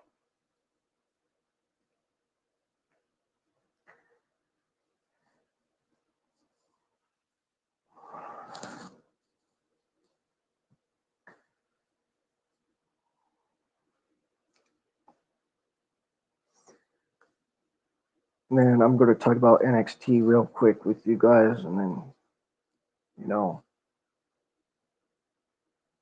So we open up the show with with Bailey and Jillia fences Cora J and Roxanne Perez, which was a great match, and then Bailey and Jillia won with the driving elbow drop from Bailey on Cora J, and then we get a Eddie Tripsy video package and stuff like that, and then backstage, Austin Theory and Grayson Waller were in the ring for the Grayson Waller effect and stuff like that with Oba Feby, which they were building up for Vengeance Day and all that stuff and all that. And then we see Trick Williams pacing backstage and watching the backstage statement and so on and so forth.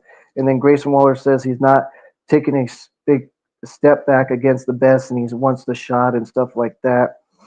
And then back from the commercial, Izzy Diamond's interviewed in since Precision, and she says there's nothing going on between her and Tony D'Angelo, and she's just as enemy as Sean Spears and so on. And Rich Holland rolls up to call her a liar and so on and so forth and all of that stuff.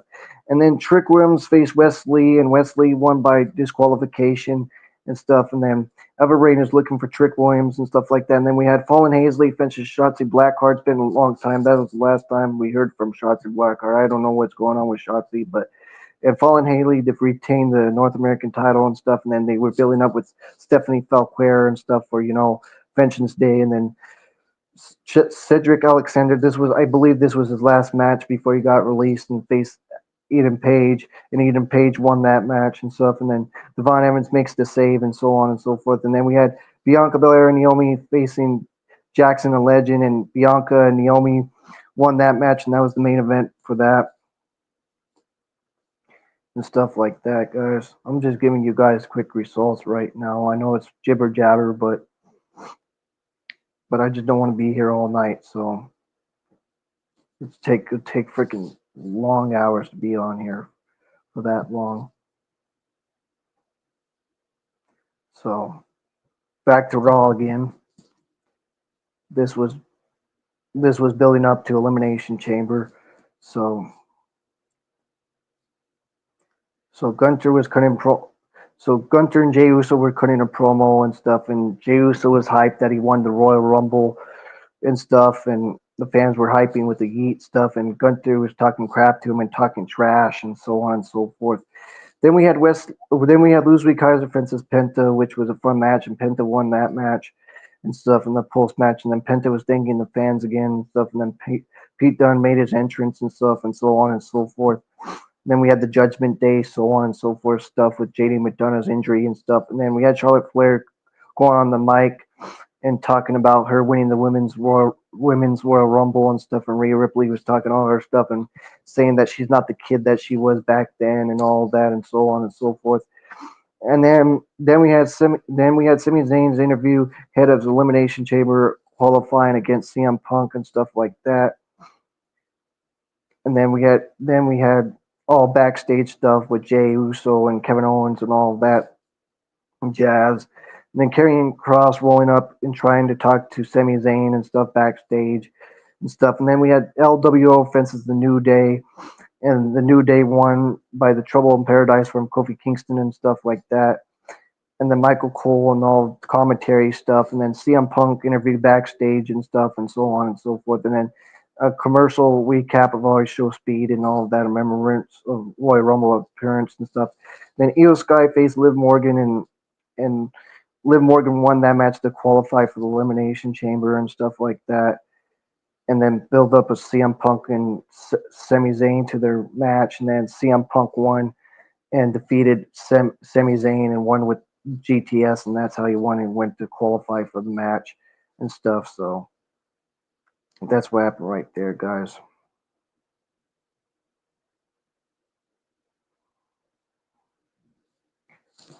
I'm sorry, I'm just talking fast. So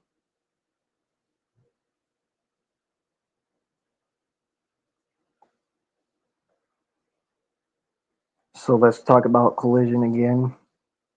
So we had Samoa Joe and Hook defeating Nick Wayne and Keith Sabian, which was a little fun match.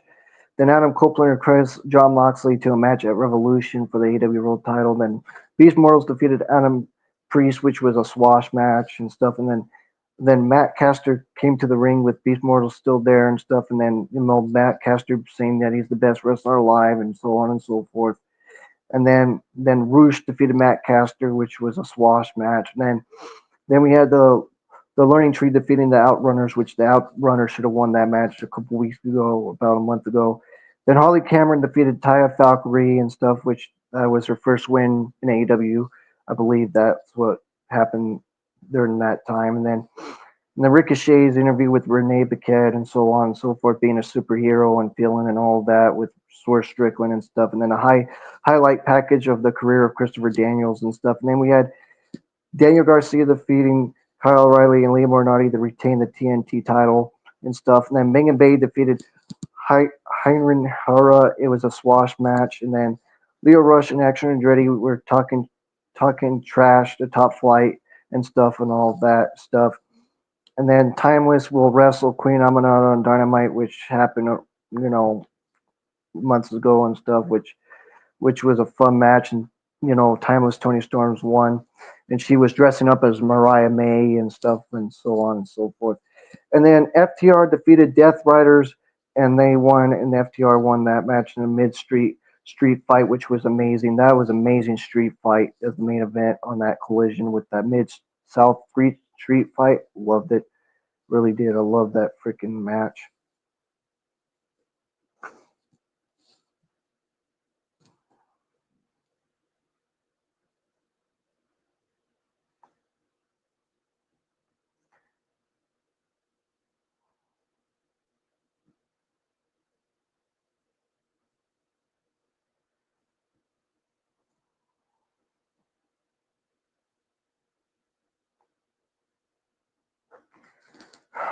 Man.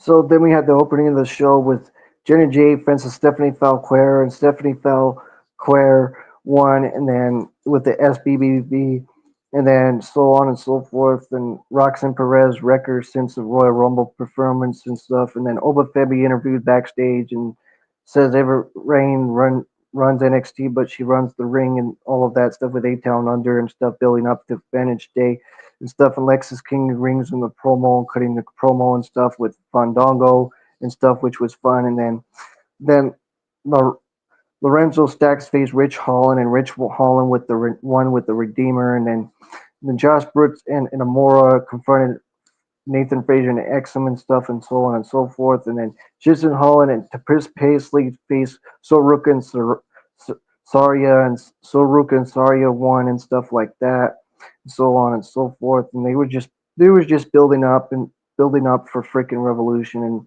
then and then Charlotte Flair and Julia and all of that, and Charlotte Flair was going to make her choice and stuff, and she's facing Tiffany Stratton at WrestleMania and stuff, so all that guys stuff, and then Carmen Pasgrove fences Kalani Jordan, and Kalani Jordan lost by disqualification to Carmen Pazakovic and stuff, and then Cora J and talking about the 4-way with her match with Bailey and Julia and Roxanne Perez and that 4-way that they had at Vengeance Day and stuff. And then the A Town Under, Austin Theory and Grayson Waller and Oba Fabby and Trick Williams facing a tag team match. And A Town Under won by pinfall and Trick Williams and stuff like that. And so on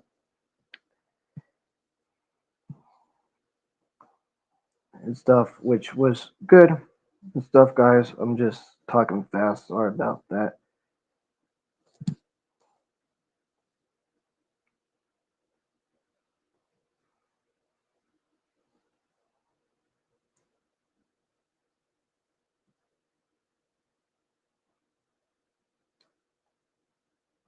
This was back in February and stuff. So the show opens with since Renee Paquette interviewed Jay White backstage, talking about the Adam Copeland stuff and the whole story. You remember with the Death Riders and stuff back at the time and stuff, guys. Then John Moxley and Claudio Castagnoli faced Jay White and Adam Copeland, and at Grand Slam in Australia and stuff and all of that. And we get a replay of Buddy Buddy Buddy Matthews and Okada in the Continental Championship and stuff. And then Mark Davis faced Will Ospreay, and Will Ospreay won the match, which was good and stuff. And then the post match, Will gets on the mic and stuff, and Kenny Omega and stuff, and they were building up to their match for Grand Slam, a tag team match. And then the Heart Syndicate were entrance, and MVP was talking and all stuff, and then Bobby Lashley and stuff, and them being champions and stuff. And then the Gun Club came out and stuff. Billy Gunn's sons and stuff, Colton Gunn and Colton Gunn and Austin Gunn came out and stuff like that, and so on and so forth. And then we say Christopher Daniels overstepped when he accepted text out Mets, and he didn't regret what he did to Daniel. Adam Page said and stuff. He didn't regret what he did to Christopher Daniels and so on and so forth.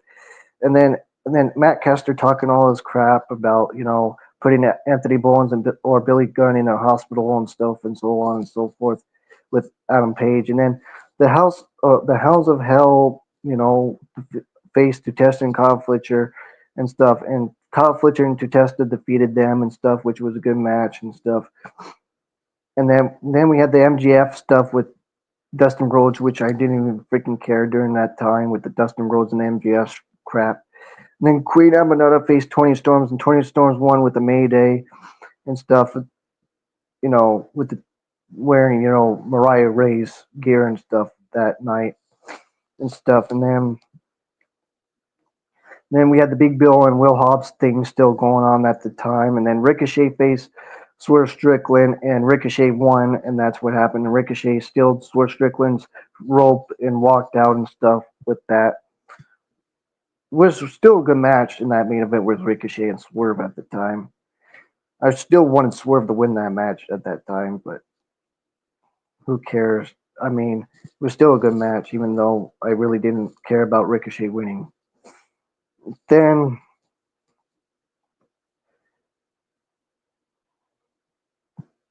now let's talk about Grand Slam Australia now. So Kenny Omega and Will Ospreay defeated Tutesta and Kyle Fletcher, which was a fun tag team match, and Kenny Omega pinned Tutesta for the win. Then Mercedes Moné defeated Harley Cameron. Harley Cameron got some offense and stuff, but Harley Cameron deserved it, man. That match was good with Harley Cameron and Mercedes Moné, but Mercedes Moné won that match. And then Mercedes Moné pies faces Momo Wannabe with the title belt, and then Kenny Omega challenges to Testa for the AW International Championship at Revolution and stuff, and then Will Ospreay challenged Kyle Fletcher to a steel cage match at Revolution. Then John Moxley and Claudio Castagnoli defeated Adam Copeland and Jay White in a Britain's Brawl. And then Okada defeated Brody Matthews to retain the Continental Championship, which was a fun match. And then Tony Storm defeated Mariah May to win the women's championship, and that was the main event for, you know, Grand Slam. And I thought Grand Slam was a decent show. It was not as great as Vengeance Day, which we'll talk about here in a second. So.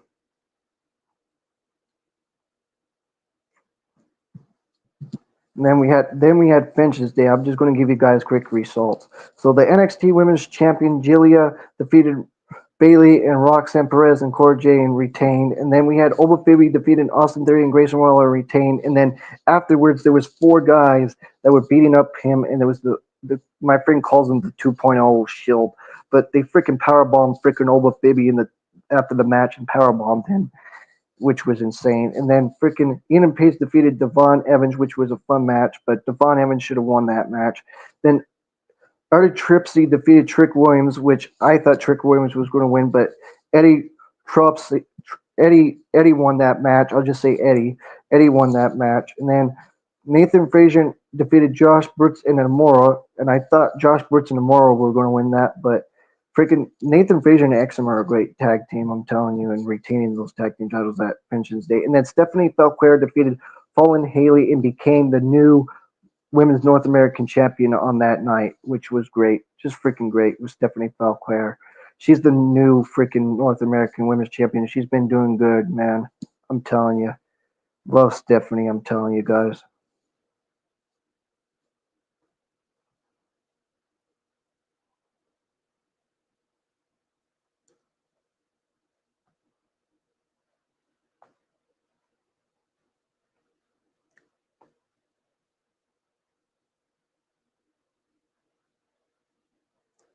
Now, so let's talk about AEW Revolution real quick.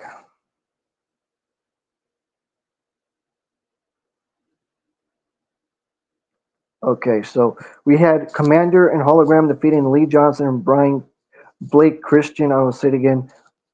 Commander and Hologram defeated Lee Johnson and Blake Christian in the Sierra Hour. Then we had Daniel Garcia and the Undisputed Kingdom facing Shane Taylor and Taylor Promotions, which was a little fun match and stuff, which was cool and stuff, guys.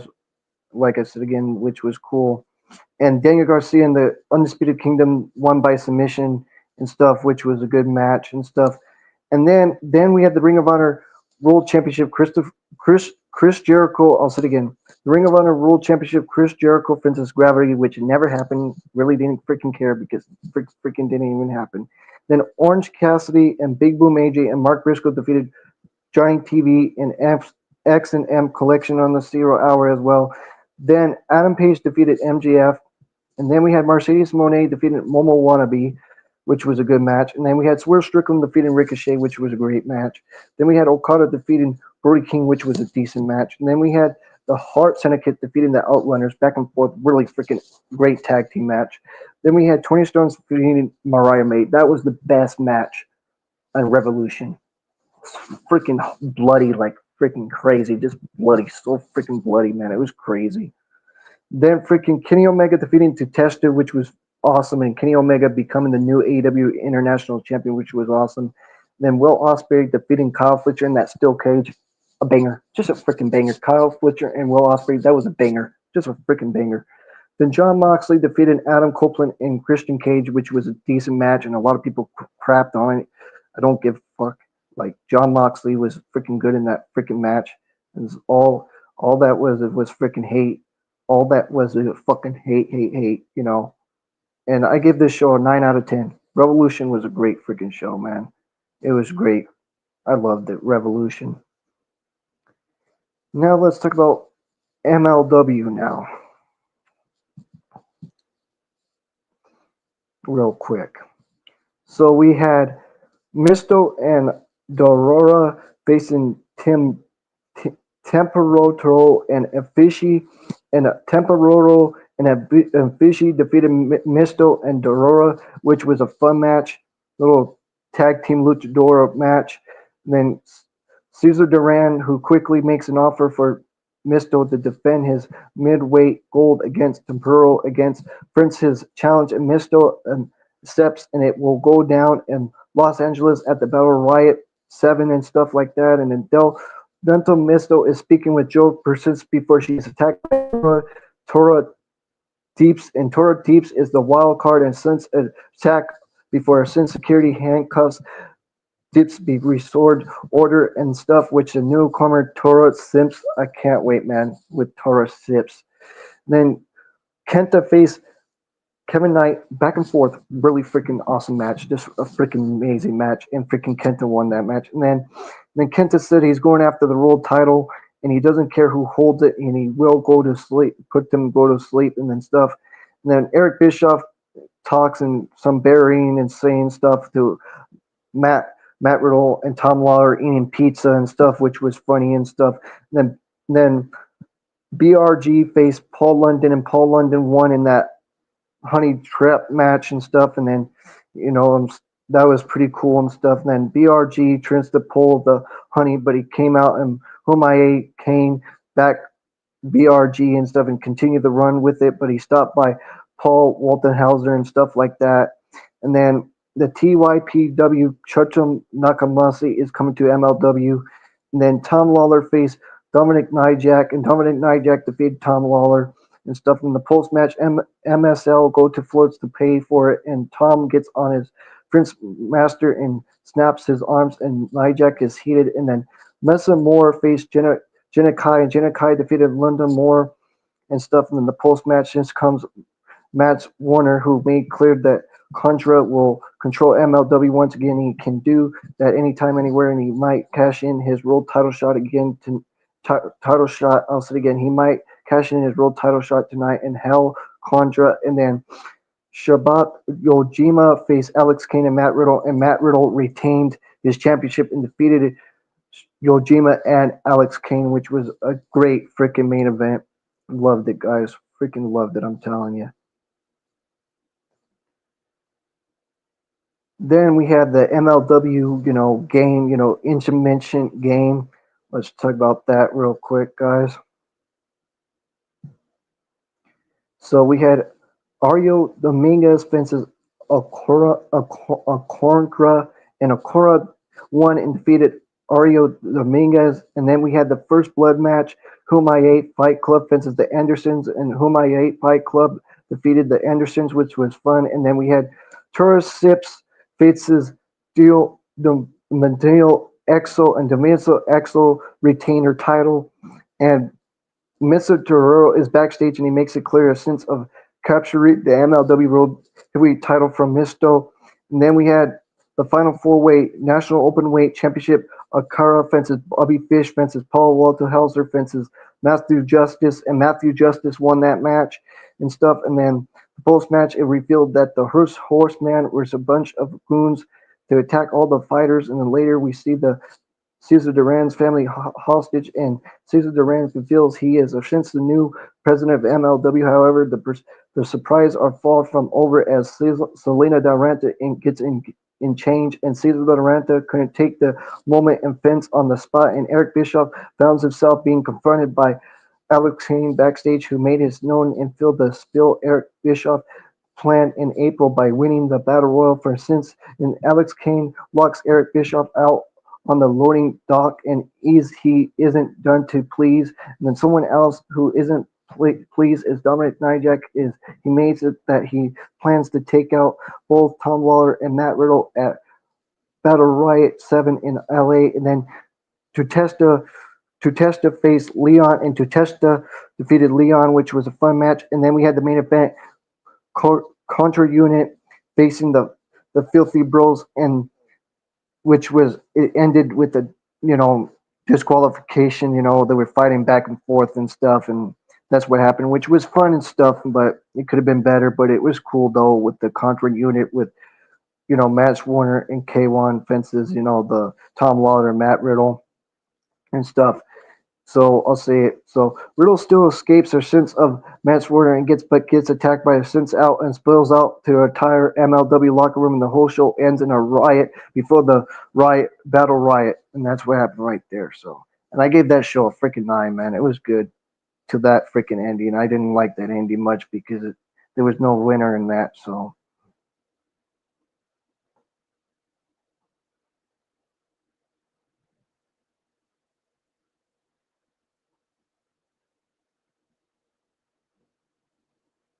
yeah. But we'll be back, guys. Hold.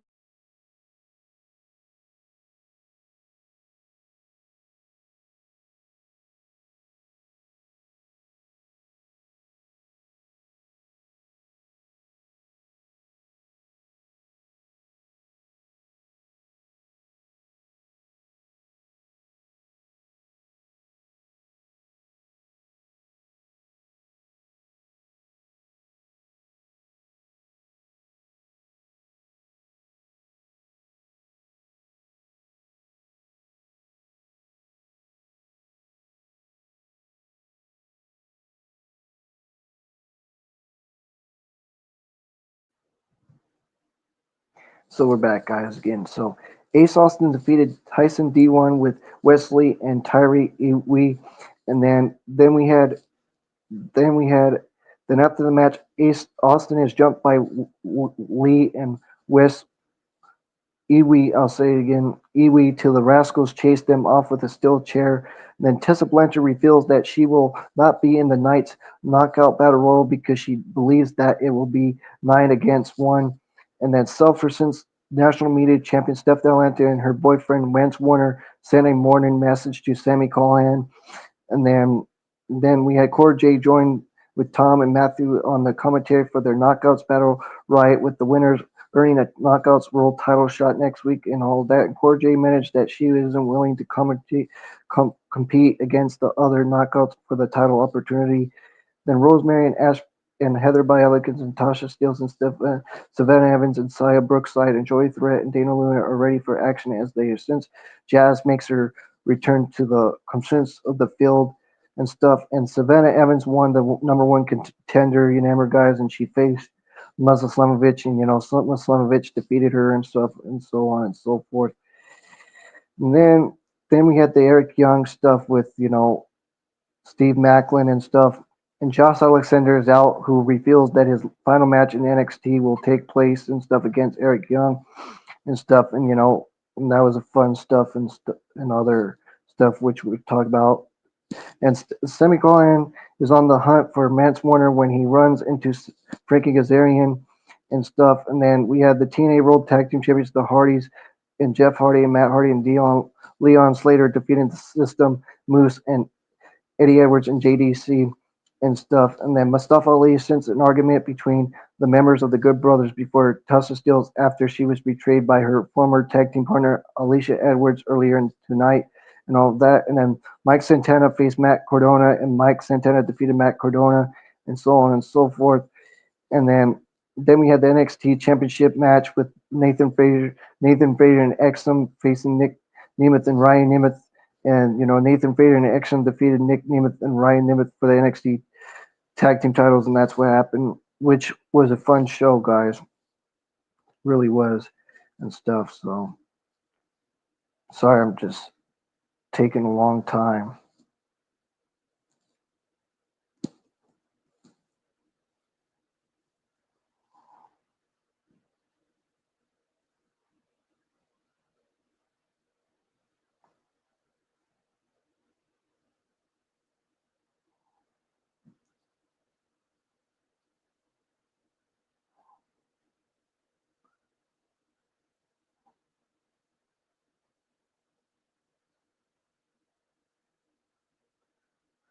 So then we get a show with our sense of the arena of of Jey Uso and stuff and talking with Gunter and all of this and Cody Rhodes and stuff and so on and so forth. And then Bianca Belair faced Pepper Neville for Elimination Chamber qualifying match, and Bianca Belair won with the KOD and stuff like that. And then DIY faced Pretty Deadly and Pretty Deadly won and so on and so forth. And we get a recap of Alexa Bliss returning at the Royal Rumble and so on, and the Miz against with Andrade Hilo and so on and so forth with Miz and Andrade. And then we get a recap of John Cena, I meant to say, John Cena declaring himself for the Elimination Chamber, and Drew McIntyre makes his entrance and gets on the mic and stuff, talking crap and stuff. And then Jimmy Uso and stuff, and Drew McIntyre and LA Knight talk and all of that. Then we have a match with Drew McIntyre and Jimmy Uso and LA Knight for the qualifying match, and then Drew McIntyre won that and stuff, and then Damian Priest is interviewed backstage, and then all of that with Braun Strowman and so on and so forth, and then Kevin Owens with hitting the power driver on Sami Zayn and stuff and so on and so forth, and then Tozawa faced Carmelo Hayes, and Carmelo Hayes won and so on and so forth, and then we had R-Truth helping Tozawa and so on, and Jey Uso and so on and so forth, and then Cody Rhodes rolled up and checked in, and Jay and said he's still aside, and Charlotte Flair made her entrance on the mic and talking and so on and so forth with Tiffany Stratton and so on. And then Alexa Bliss faced Candice LeRae for the qualifying match, and Alexa Bliss won and stuff. And then we had Cody Rhodes and Jey Uso fences Jacob Fatu and Tonga Loa, and Cody Rhodes and Jey Uso won, and with the Crossroads by Cody Rhodes on Tonga Loa and so on and so forth. And that's what happened on that SmackDown back in February. So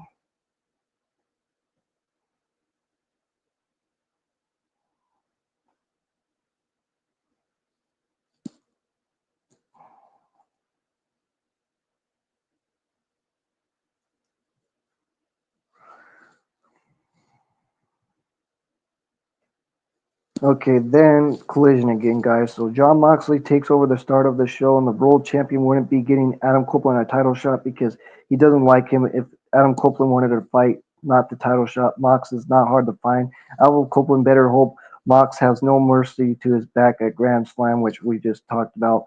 And then Adam Cole and Kyle O'Reilly and Roger Strong defeated Daniel Garcia and Matt Menard and Angelo Parker and Shane Taylor and Sean Dean and Charlie Bravo. And then our FTR are done taking a back seat, and they are coming for the AEW Tag Team Championships and so on and so forth. And Matt Caster had a message for Adam Page and so on and so forth. And then Tito defeated Brian Keith. And then Will Hobbs is in Texas all week, and he's at Dynamite for looking for a fight and stuff. And then Will Hobbs calls out Big Bill to set up and stuff. And then Roosh and Dragon Listo and Beast Mortals defeated some jobbers and stuff, which was a swash match. And then Hologram returned and stuff, which was cool. Then Holly Cameron had a concert and singing and stuff. And then she said, "Fill the graph." And then she hit Mercedes Monet with the microphone. And then Okada and Buddy Matthews had a face to face. And then Dustin Rhodes defeated Easy James, which was a swash match. And then all of that with the MJF to hell and stuff. And then Death Riders and since the Undisputed Kingdom for having the match and stuff. And then they had a match with the Death Riders, and the Death Riders won and stuff like that. And then the Thunder Rosa defeated Pinsley Forward, and then Mariah May defeated Sherm Michael, which was a little fun match. And then Kyle Fletcher defeated Mark Briscoe, which was a fun match, and that's what happened. Which we already seen Kyle Fletcher and Mark Briscoe, which they put on great matches. So that's what I have to say on that. So.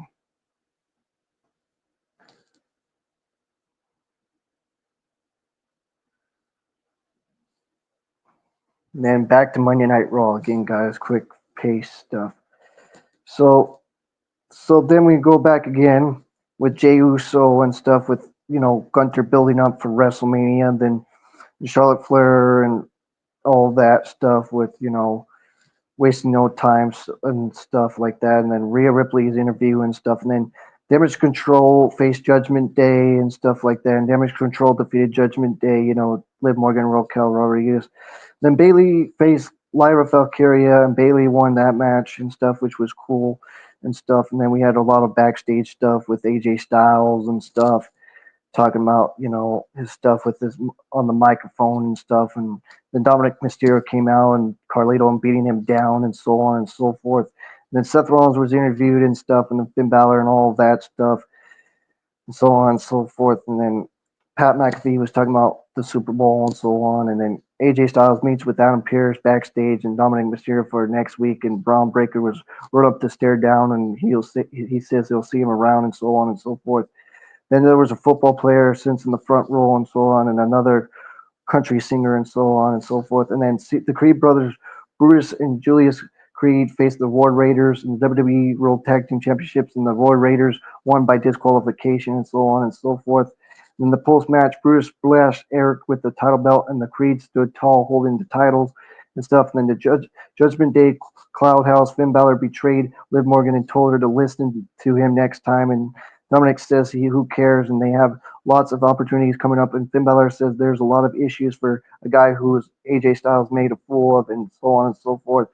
And then CM Punk made his entrance to us, and then CM Punk was cutting a promo and all of that stuff, and all of that and cool stuff, and then talking crap about all of that stuff with John Cena being a fraud and The Rock being a fraud and so on and so forth. And then Logan Paul faced Rey Mysterio with a qualifying match, and then Logan Paul won the match with the Elimination Chamber and so on, so forth. So that's what happened right there, guys.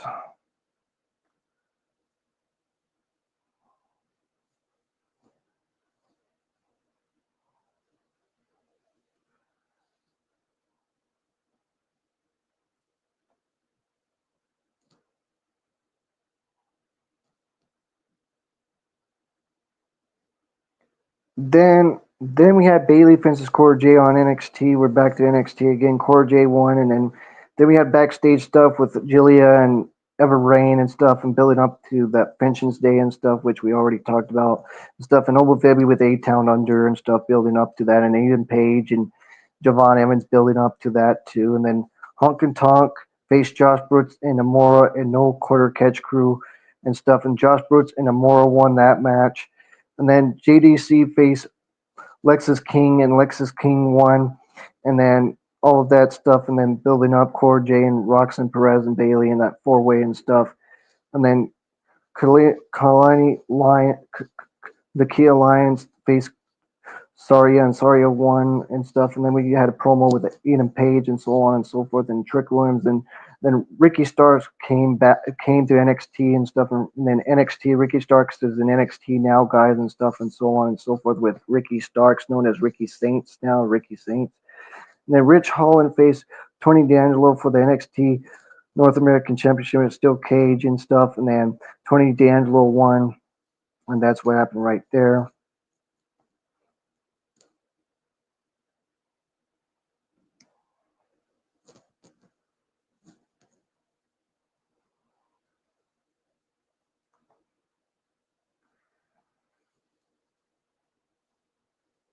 I'm sorry, guys, it's taking long.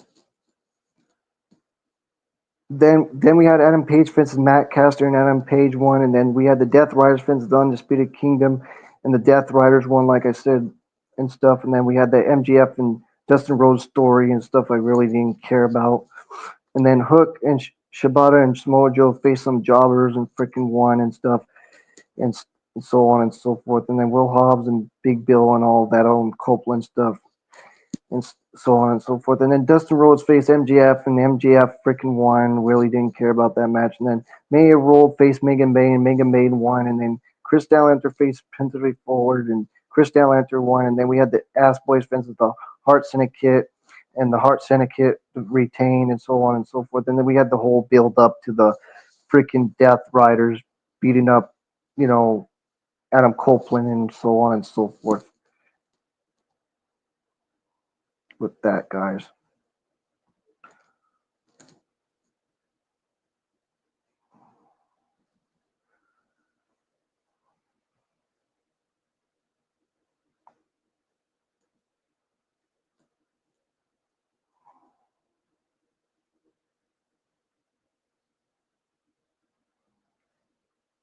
And real quick, guys, I want to talk about Elimination Chamber. So, John Cena won the men's Elimination Chamber. Bianca won the women's Elimination Chamber, which was the best Elimination Chamber that I've freaking seen. Roxanne Perez did good. Freaking Liv Morgan, Alexa Bliss, everybody that was in that match, even the man's one with CM Punk and Logan Paul, and so on and so forth, guys, with that Elimination Chamber, you know, freaking man, with Seth Rollins and CM Punk and John Cena, it was good, man, I'm telling you, and Logan Paul, and so on and so forth, which it was good, man, I'm telling you. That man's Elimination Chamber was good, so I'm just going to leave it at that, guys. I mean, I'm going to be here all night if I get this stuff done. And then, then you got new tag team champions now, women's tag team champions, Liv Morgan and Raquel Rodriguez, which I talked about earlier, and so on and so forth. So I'm just going to leave it as that, guys. I'm almost done here. I'm not going to be on here all night. Talk about what happened all the whole months and stuff. I'm just going to give you little detail here and there, here and there. So I'm just gonna talk about freaking Roblox and then just end it here.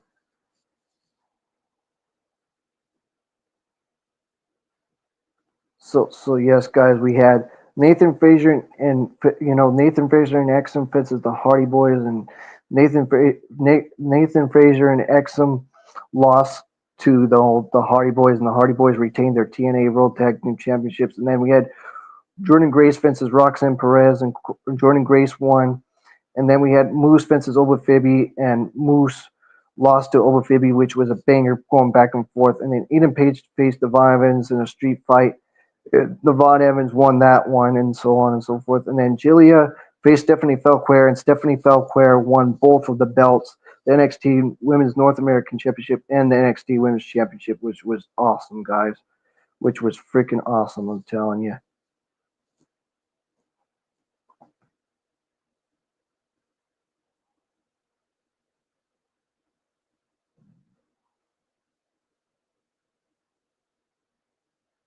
I'm just going to try my best to be on here to get this stuff done. I said I was going to be done, but screw it. So Joe Henry defeated Jake something for the TNA World Championship, which was fun and stuff, and so on. And then we had the Ryan Nemeth confronting Joe Henry and stuff, and all of that cool stuff with Santino Marella and stuff. And then Nick Nemeth apologized to Santino Marella and stuff, and so on. And then we had Ashton Ellicott and Heather by Ellicott facing off King B, Charlie King, and Diddy B Bean. And then we had the Hardys and Leon Slater having a prince after since teaming up against the system and stuff.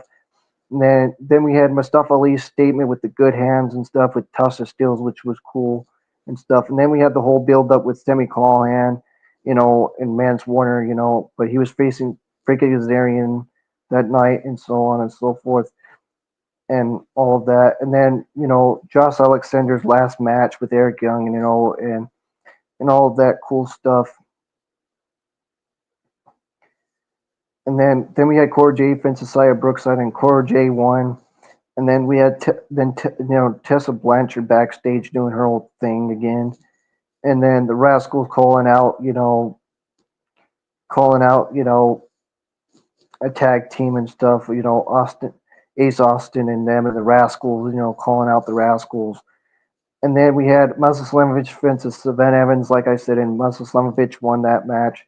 Then we had Eric Young fences Josh Alexander, and Josh Alexander lost that match, and that's what ended that show. And what I think about Josh Alexander, I don't know if he's going to be in AEW soon or not. I just don't know yet. I just don't know yet, guys.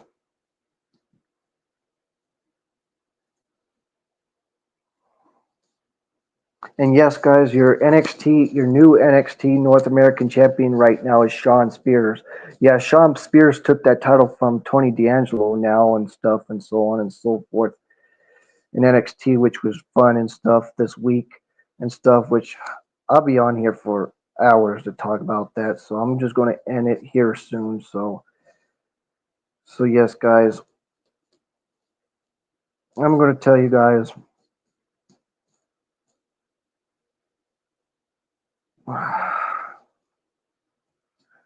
So yeah, guys, I'm just going to chill right now. So yes, guys, like I said, I've been on here for almost freaking 2 hours. I clicked on the same thing that just happened hours ago when my friend was in here.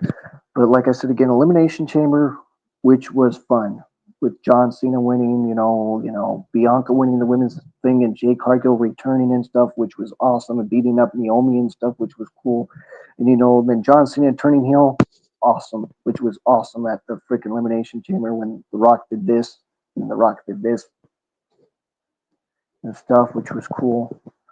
Travis Scott. I mean, Travis Scott being there and so on and so forth with that Elimination Chamber. And man, just Elimination Chamber was cool with Bianca winning and John Cena winning. And then I forget the other two matches that were on that card that night. But I just know the men's elimination chamber and the women's elimination chamber. So so hard I forget the other two matches that were on that card. I think it was an intercontinental title match or something. I don't even remember right now off of my head.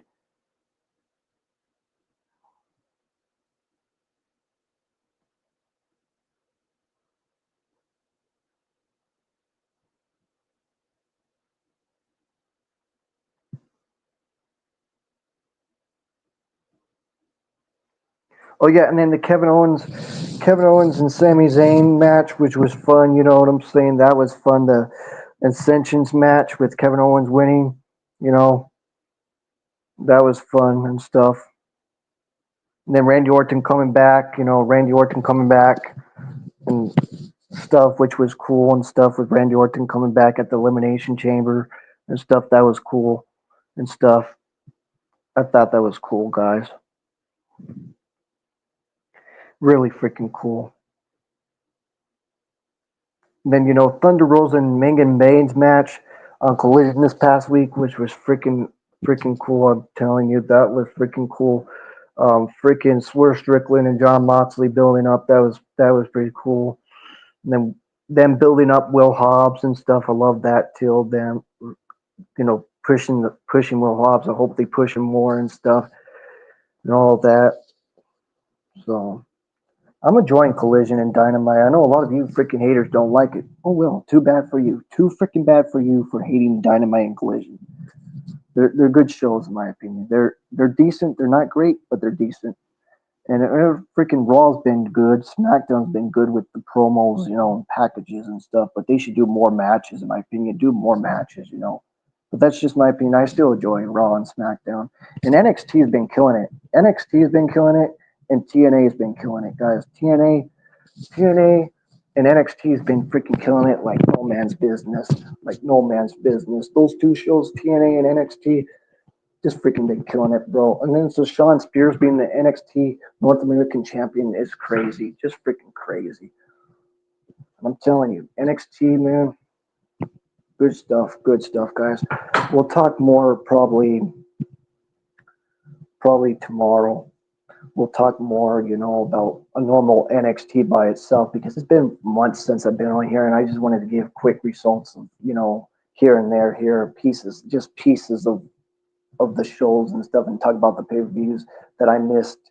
Well, I haven't been doing live streams and telling you guys that I've been enjoying. I've been watching. I just haven't been live streaming for about freaking a month or two. So hopefully I'll be back this week doing more content. So I love you all, guys. I know I've been gone for a long time, but just bear with me whenever I go live. Just bear with me, okay? So that's all I have to say. And don't forget to like the video, subscribe to the channel, hit those notification bells as always.